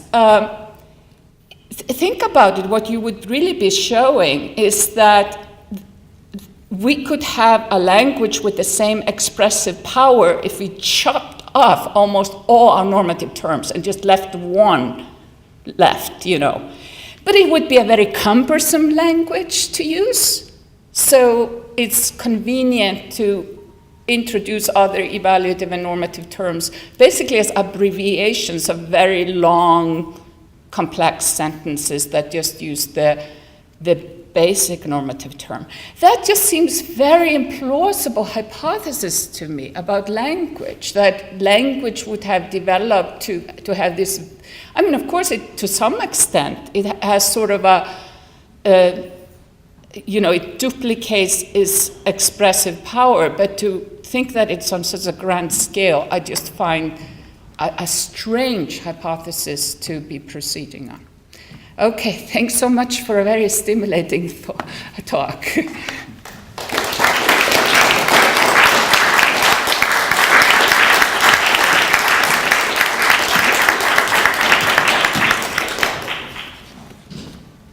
Thank you very much. We now invite Allan Gibbard to give his replies. I do want to just add a few things to all the many laudatory remarks that have been made about Allan over the last 2 days. First of all, he's a fantastic philosopher, but he's also a remarkable person. And one can't know him without knowing this, but one can know his work, perhaps, without knowing it. So I want to emphasize that. And it shows up in everything that he does. It shows up even in his very first paper in philosophy, which he wrote while in the Peace Corps in Ghana. He taught in the morning, but it got too hot in the afternoon, so the school was closed, and he would spend the afternoon hammering away at the problem of the equivalence of rule and act utilitarianism. Initially, the paper was rejected, first by his teacher, it was an undergraduate paper, and then by others. Everyone knew that rule and act utilitarianism were, in some sense, equivalent. He finally said to himself, suppose I were trying to explain this to my little sister. How would I write this paper in order to get her to see my point? And he developed 4 beautiful examples which clearly made the point. And so one thing I thank Allan for is his patience with the rest of us. Because for someone of his intellect, it may often seem as if he has to explain things to his little sister, but he has never made us feel like his little sister. Thanks.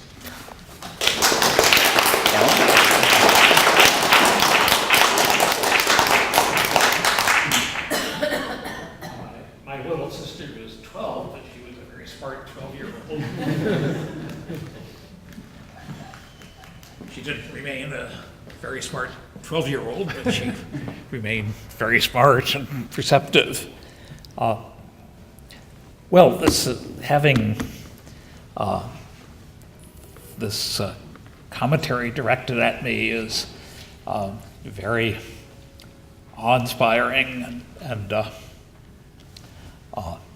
I won't be able to react to things adequately, but I really appreciate this, and there are many things I should change my mind about, most of which I haven't really thought out here.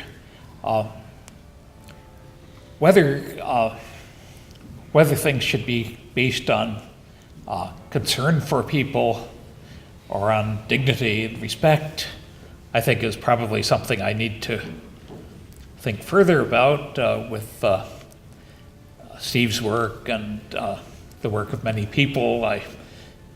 You would think that I should have gotten this all figured out already, but I certainly haven't. But I think that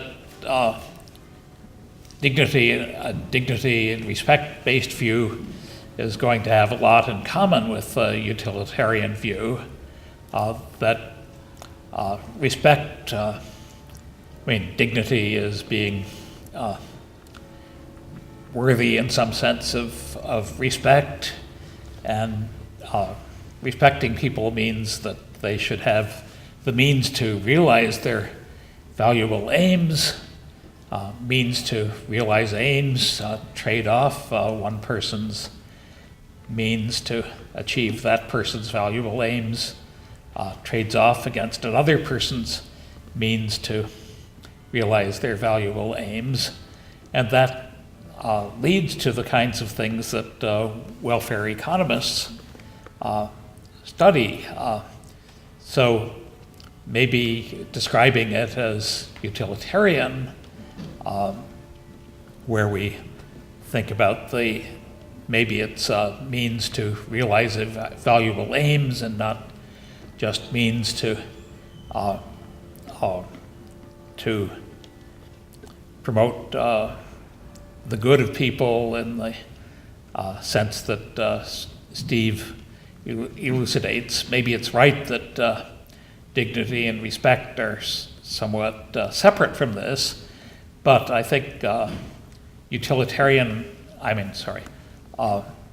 welfare economics that's concerned with the competing goals of people's being able to realize their valuable aims is going to look a lot like a welfare economics that's concerned with people's good. And so utilitarian welfare economics tells us how to do the kind of trading off that we have, that scarcity means that we have to engage in, whatever the valuable things may be that require scarce goods to be promoted. And if we think of mutual accountability as basic, again, we're going to face the question of what mutual accountability requires. If we're thinking economically, then we have to ask what it requires about distribution of scarce goods. And again, I think mutual accountability is going to require something like what utilitarianism requires. I never found the separateness of persons very clear. It might be interpreted as saying that one person's good can't make up for what's bad for another person, but we do have to make these trade-offs, and when we make the trade-offs, we're asking what to do with when, say, one alternative is better for one person and worse for another person. I don't see that Rawls could have seriously meant that we never make those trade-offs. Certainly what he advocated didn't amount to not making such trade-offs. He did use rhetoric and that sounded like that, and his thinking sounded like that at times, but what he actually advocated was, as I was arguing, a kind of indirect utilitarianism, and that doesn't require that there not be trade-offs between one person's good and another. And there's no doubt some sense in which people are separate, but not that we can't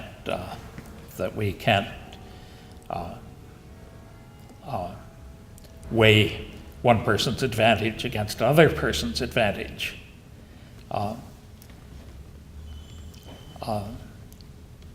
There was a question of when I was trying to figure out how to formulate things, I was taking blame to be I was trying to figure out how to formulate wrongness, and I tried to do it by taking what's blameworthy and then factoring out the things that make blameworthiness different from wrongness. I think that Howard and I, another Michigan PhD, showed me how to get along without doing that and explain wrongness much better.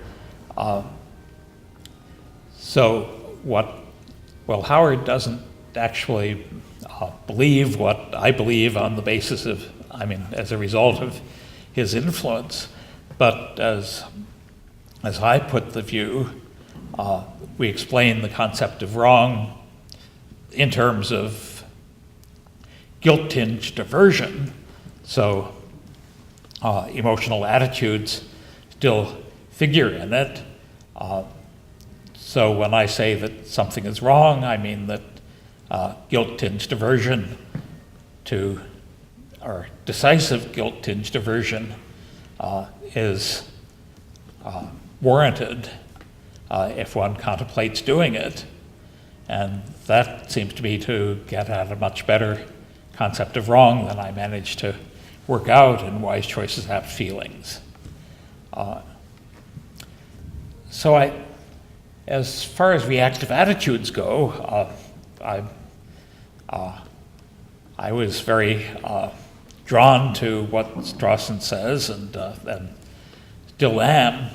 I think of reactive attitudes both as a basis for moral thoughts, but also as things that need to be shaped for the good. So I think of reactive attitudes as playing both those roles. When we say that engaging in philosophy is valuable, obviously that doesn't mean that everybody ought to make some move in favor of doing that. First, the term ought is sort of funny.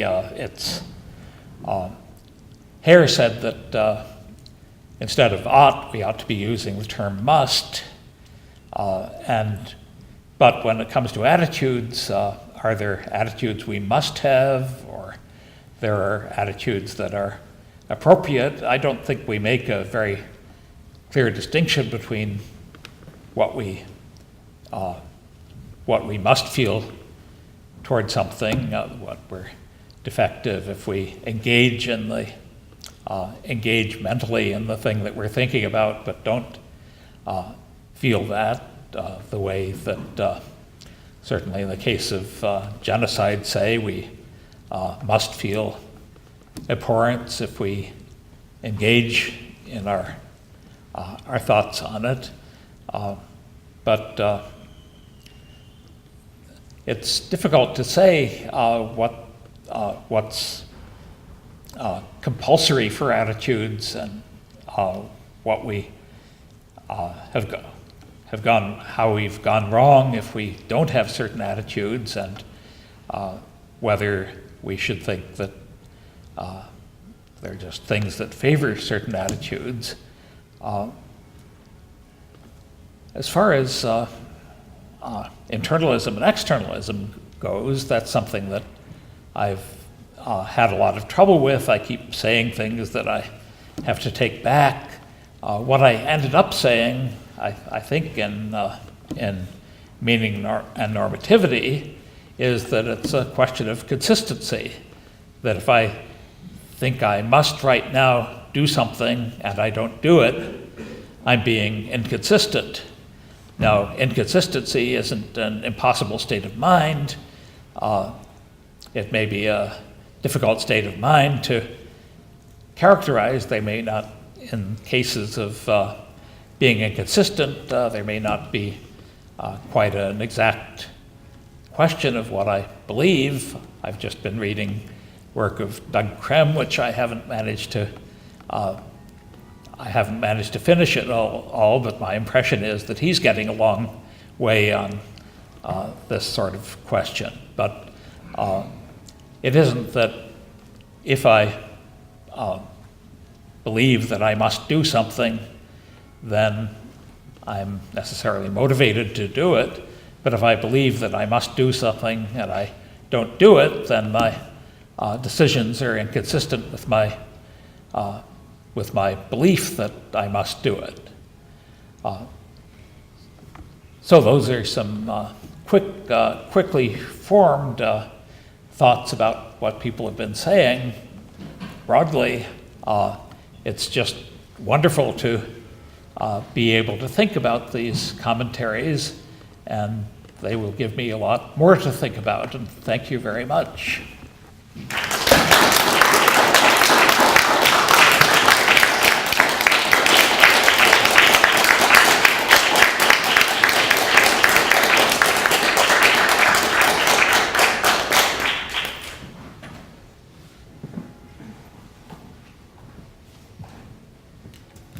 Well, as I mentioned earlier, there will be a lunch awaiting us, and you're all invited to attend. In principle, that lunch is scheduled for 12:30, but I suspect it can wait a little bit. So let's think about running until we run out of questions, and that perhaps will give us a good length of time. So what I'd like to do then is to invite anyone here to raise a question. You may address anyone in the panel or may encourage members of the panel to discuss the question together. So the floor is now open. You follow the hand-finger convention. Other hands? Liz, it's yours. I just wanted to comment a little bit. Is this on?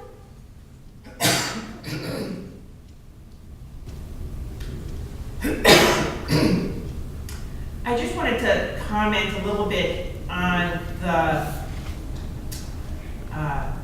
exchange between Steve and Allan as to the extent to which a kind of deontological approach of respect for persons can be translated into broadly utilitarian, maybe a rule utilitarian framework. And in this respect, I really think that there are really profound differences that can't be accommodated within a utilitarian way of looking at moral requirements. So the way Allan just responded to Steve, he argued that a view that takes respect for persons as fundamental will lead to the conclusion that we should give people the means to achieve their valuable aims, and hence, and then you could easily translate that into some kind of broadly utilitarian framework. But I've always been moved by an observation by Chris Korsgaard that there's a fundamental difference between consequentialist and deontological ways of understanding morality, in that consequentialists ultimately think that the point of morality is to maximize the good in the world or promote certain states of affairs, whereas deontologists, people in more in the Kantian tradition and other deontologists, think that the point of morality is to manage our relationships with each other. And so let's think about this in Rawls's framework. I think it's super important for Rawls to see his liberal contractualism as in many ways motivated by reflection on how liberalism dealt with religious conflict and religious intoleration. It's a peace treaty. It starts off as a peace treaty, a modus vivendi, but then people come to value it for its own sake. Not because people think that adherents of other religions are promoting valuable aims. In fact, you think that they're nuts, or just deluded, or doing something crazy, right? I mean, but you're going to let them do it anyways because they find it really valuable. And the picture here, I think, is that we don't agree about what's valuable, even for the individual. You could easily think that certain religions are bad for those people and they're just like completely mistaken in adhering to them, and that their plan of life is built on delusion, but you're still going to do it because the point of morality is to figure out how we should relate to each other. And one of the things we decided, the strategy here isn't to rationalize the rules in terms of the promotion of good states of affairs or people's rational interests or anything like that, or their well-being. Rather, we think of the liberal settlement as precisely because we can't agree on some terms in which to commensurate everyone's goals and interests. Instead, what we decide to do is to carve out domains of personal jurisdiction, where we say, okay, I'm never going to agree with your view of religion or whatever, I think it's crackpot, but I'm going to give you jurisdiction over that domain with respect to your own life. If you want to do that, that's fine, as long as you give me my jurisdiction over my domains. It just seems to me that that's a fundamentally different, the sort of more jurisdictional thing, which I think is absolutely central to understanding human beings as autonomous beings. It's all about how we manage our relationships to each other, and it's not about promoting, maximizing any kind of good, because we don't have any agreement about that. And I think contractualism is really motivated by that kind of picture. Oh, and Yeah. Finger? So, I mean, I'm very sympathetic with what Liz says, but I sort of would like to hear Allan speak to this. It almost seems like you threw him a soft pitch in a way, in that you describe the good that one gets out of granting people these jurisdictions, right? You avoid war, you avoid all kinds of horrible things, right? Well, that's at the modus vivendi part, but then right, people come to recognize something deeper about relating so to people. I guess the question is, Yeah. I'd like to invite you to speak to that, come to recognize whether that is that really where the disagreement comes in then, between the two of you, where you might say, well, there's good reason for people to be so motivated or whatever, but that the ultimate story is still going to be utilitarian. Well, I forget it. It's Scanlon, I think, who sometimes talks about philosophical utilitarianism and another kind of utilitarianism that governs distribution of income and wealth and that sort of thing. What I've tried to argue, especially in my last Tanner lecture, was that philosophical utilitarianism, in the sense of thinking that concern for each other is at the basis of all morality, isn't the that's one way of looking at it, and Rawls's way of looking at it in terms of relations to each other, reciprocity, and so forth, also has an appeal. Both of them have an appeal for me, but it seems to me that I try to argue that morality that's concerned with our relations to each other then still has to think about distributive questions, economic questions, and so forth, and that we're the only coherent way to do that will fit with either of those bases is think about governing trade-offs in a pretty utilitarian sort of way.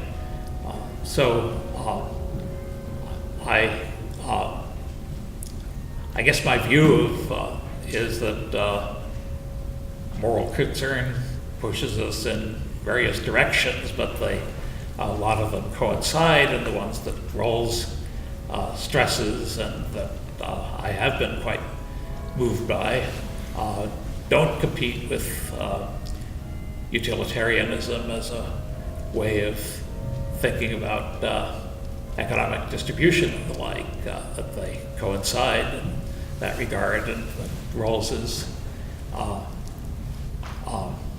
arguments show that they coincide. Does anyone else on the panel want to discuss this? Connie, did you? Steve, you want? Well, just a word.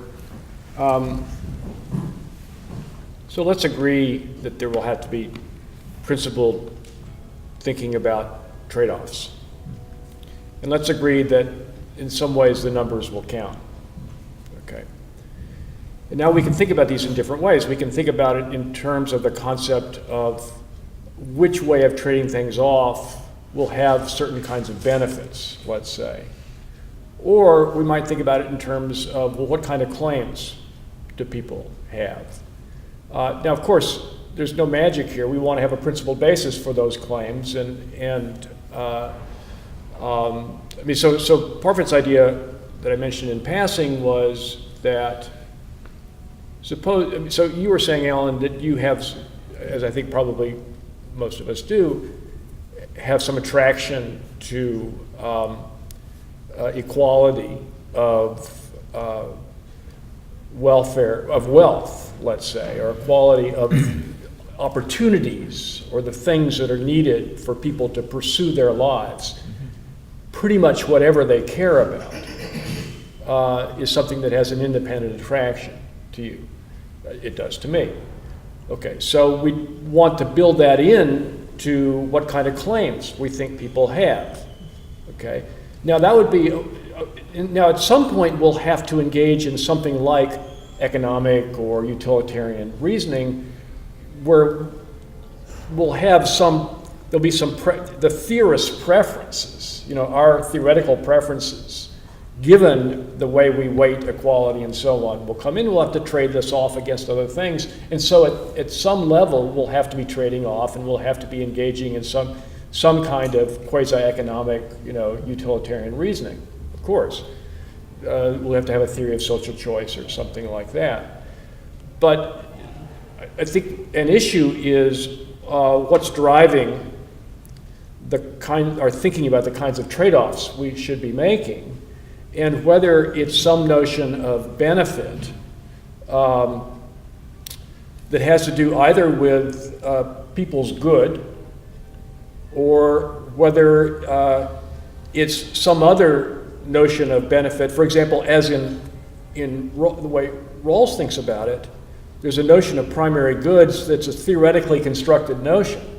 It's not what's going to benefit everybody as they happen to be or give people the best life. It's something like, well, what's good for people conceived of as autonomous, independent, and I would add in mutually accountable beings. So maybe an issue here is where autonomy comes in. Whether autonomy comes in as something that's important for people to have the best lives they can have for them as a benefit, or whether it comes in as a fundamental claim. And I think the way I think about morality for the Kantian, it's the latter. And I actually think it goes together with mutual accountability, because if we hold people accountable, we can't hold people accountable for their decisions if they don't give them the space to lead their own lives and make their decisions. So I think those two values kind of go together.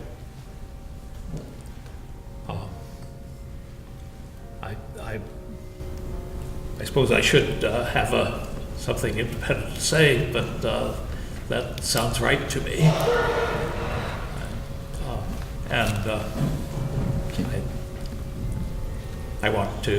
I do want to stress the way in which when we think about accountability, it is going to lead to the sorts of worries about trade-offs that economists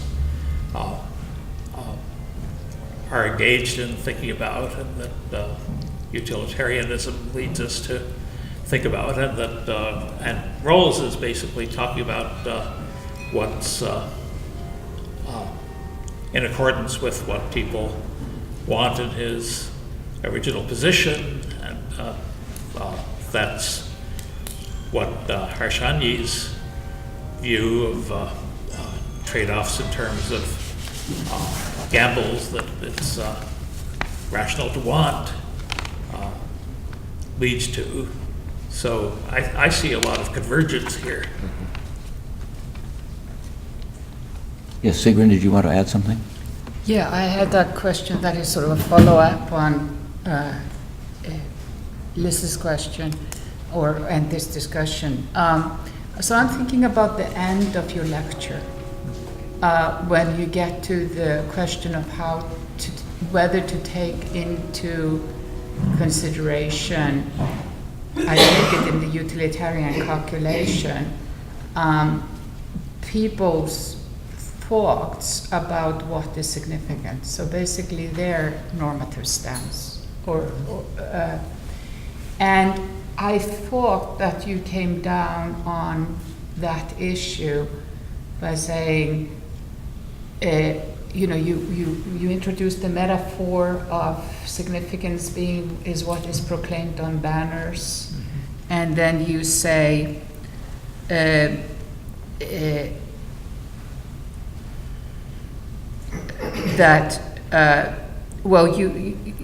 you say that this is a question of how to cope with conflict of interest.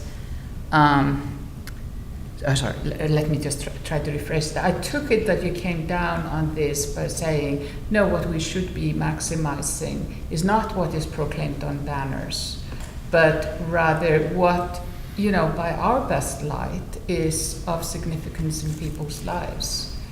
And so my interpretation of you here is that you are taking a stance very strongly against the alternative picture as portrayed by Liz, because that's the idea of allow them their banners and organize life in such a way that we all can have our banners here and there, and so long as whatever, we at most have to look at them, but they in no other way affect our lives.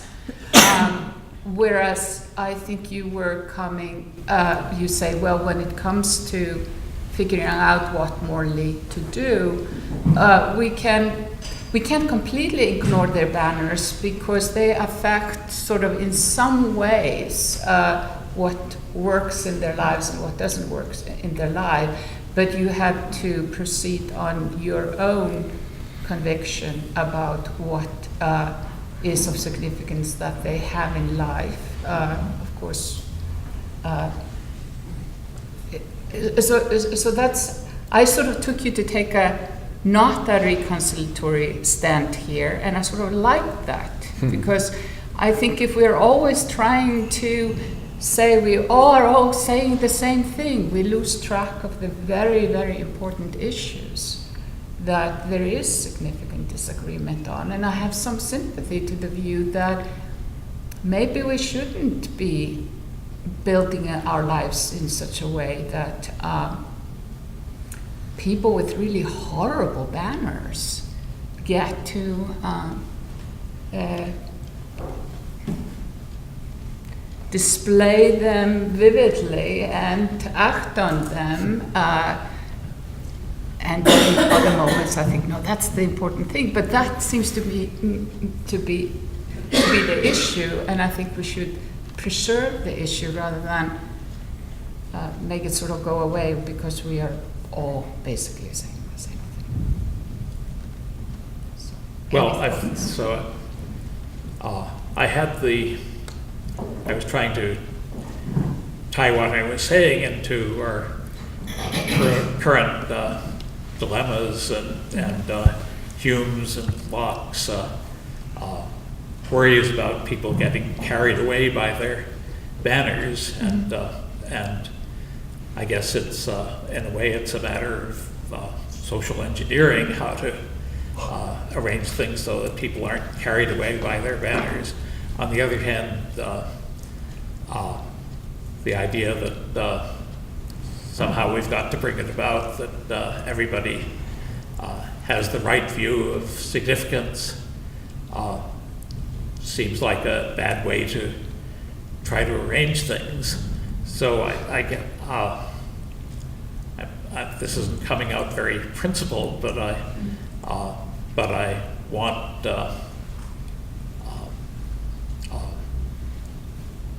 us to organize things so that people have a lot of scope for independent thinking about what's worth wanting, and especially in their own lives. And that's something on which there isn't really a conflict between utilitarians who are thinking about how to arrange things so that people are able to pursue significant goals in their life, and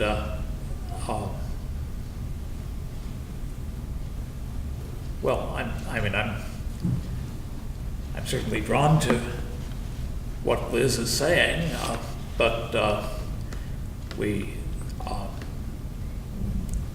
trying to whip everybody into thinking the right things about what's worth wanting in life isn't the way to try to arrange society, and giving people a lot of scope to be mistaken about that. It is something we want to build into society. So, yes, I think I put my recap on your thoughts poorly, but I wasn't suggesting that you were advocating that we had to get everyone to agree on the banners. But I took you to be coming down on the idea that insofar as we are responding to moral demands, what we are looking at are not to their banners, but to what is really in their interests. Of course, going by our best judgment in that matter, we can't go by anything else. But those judgments will include some kind of assessment of the significance of the personal relations, etc., etc., etc. So what is morally demanded of us is to be focusing on that, maybe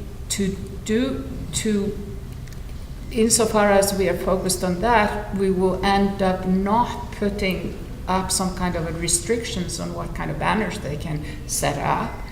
But what is morally important is not to respect their banners per se, but to promote their interests.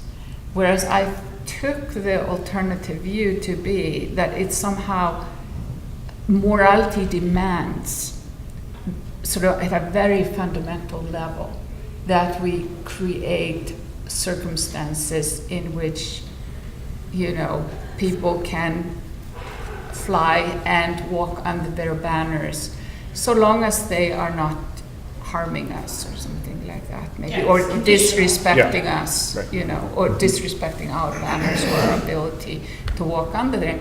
And it seems to me that these are fundamental differences in views about how to justify, say, a claim to free speech or something like that.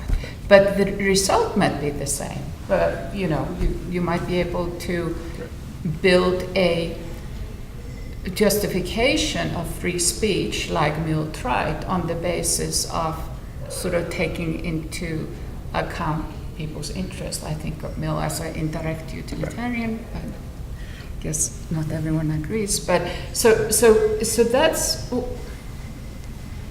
So the question is, why? I mean, it's interesting if we all end up sanctioning the same policies. That would be very, very nice. But that doesn't seem that the philosophical disagreement disappears. Yes, but if you go the way of being concerned about people thriving and so forth, thriving is going to require a lot of autonomy. Yeah. Yeah. Right. So I think you're right that I'm more concerned with life being good for people, but life being good is a matter of people having a lot of autonomy, including and that especially means a lot of means to pursue what they judge worth pursuing, as the utilitarian tradition stresses. Steve. Allan, I just had a puzzle that I didn't get to raise in the comment about your account of significance. As adding value to a life, or something we should want for someone for their sake, or it's being out of care, or because we ought to care for them, independently of their awareness of it. So suppose I have the following view.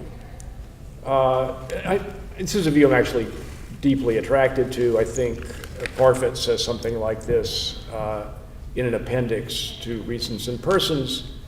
The idea is, let's just take philosophy, for example. So we think philosophy is intrinsically valuable, and we think it's the sort of thing, the appreciation of which can add great value to life. Where the appreciation itself is some kind of enjoyment, some kind of taking pleasure in philosophy, but it's not mere enjoyment or simple enjoyment. It's the enjoyment that comes through the appreciation of its value. Now, suppose I take the view that somebody's studying philosophy. If they don't appreciate it and they get no enjoyment from it whatsoever, it's not so good for them.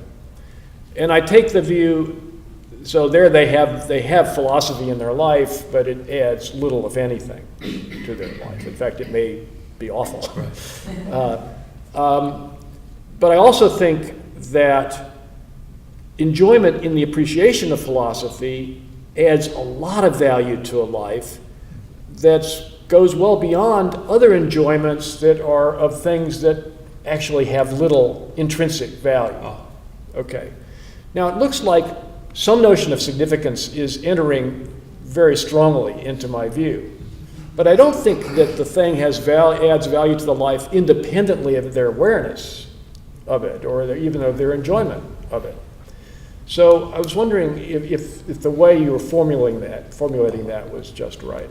Well, what I was thinking of was, say, one of Scanlon's, Griffin's. Yes.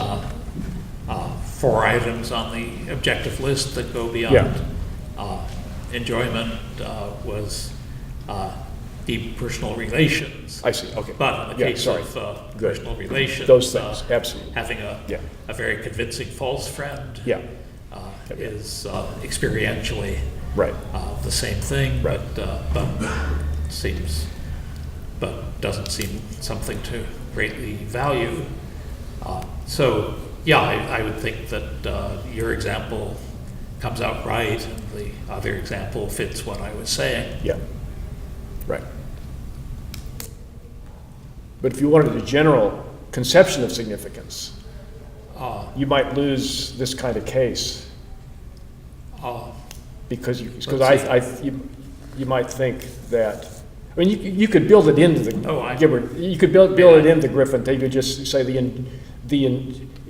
enjoyable, intrinsically valuable. Enjoyable engagement and things that it's immensely valuable to be enjoyably engaged in seems very central to what's worth strongly wanting in life, and strongly wanting for people you care about and so forth. Right. If no one else has, but anyone in the audience. Just Sarah had. Sarah? Oh, I see. You're pointing here. So you have really a pluralistic theory of value, the Griffin's theory about sort of as the normative view that you were advocating. And one of the ingredients in the good for a person well-being is autonomy. Mm-hmm. Okay. So,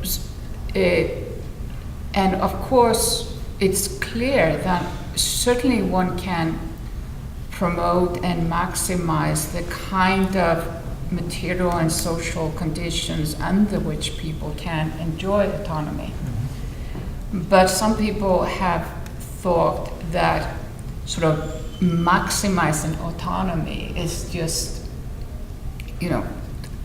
that being sort of what you're doing is just a mistaken approach to autonomy. So I guess this is, given Steve's remarks, this view originates perhaps with Liz, that there are different things of value, sort of value pluralism, and there are different kind of attitude or stances or approaches in action to be taken to these different values. So at the deontic level, you get a plurality of requirements. That's one way of spelling it out, at least, rather than a single one, respect or maximize. What do you think about that sort of value pluralism sort of calls for deontic pluralism? Well, when I was for many decades, I was very hostile to that sort of thing, but now I find it more plausible than I used to. So I do want to continue to stress the ways that that thinking that way requires you to still think in traditional welfare theoretic ways in the where we're understanding things to be in terms of genuine value and not just what people want. Yeah, I don't have a definite answer to that, but I'm not as opposed to it as I used to be.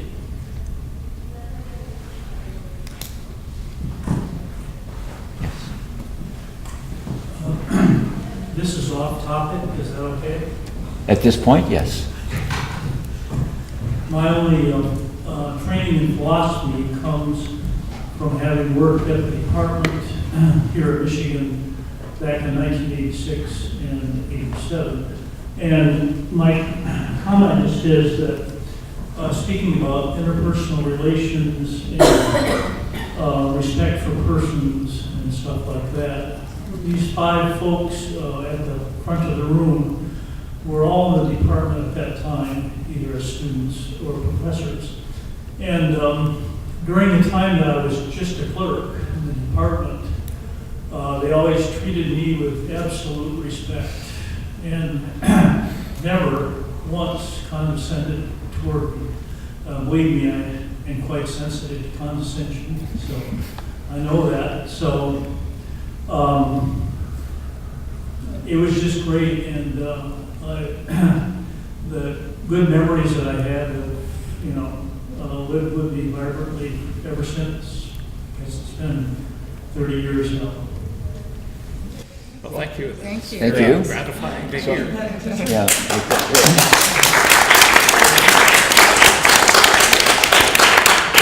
Well, I can't imagine a better note to end on, but maybe you can. I was just going to say, I think of that as a deeply Michigan phenomenon, and all I can say is it's great to be a Michigan Wolverine. It's great to be. And so, no, I really think so. I mean, I think it's just straight ahead. Yeah. Well, I want to thank our symposiasts and express the special pleasure of having students come back. It's been one of the most important things about being at Michigan, to have the students that we have. And as you can tell, we don't create disciples. We create independently minded people who push us harder. Thank you very much. Thank you, Allan.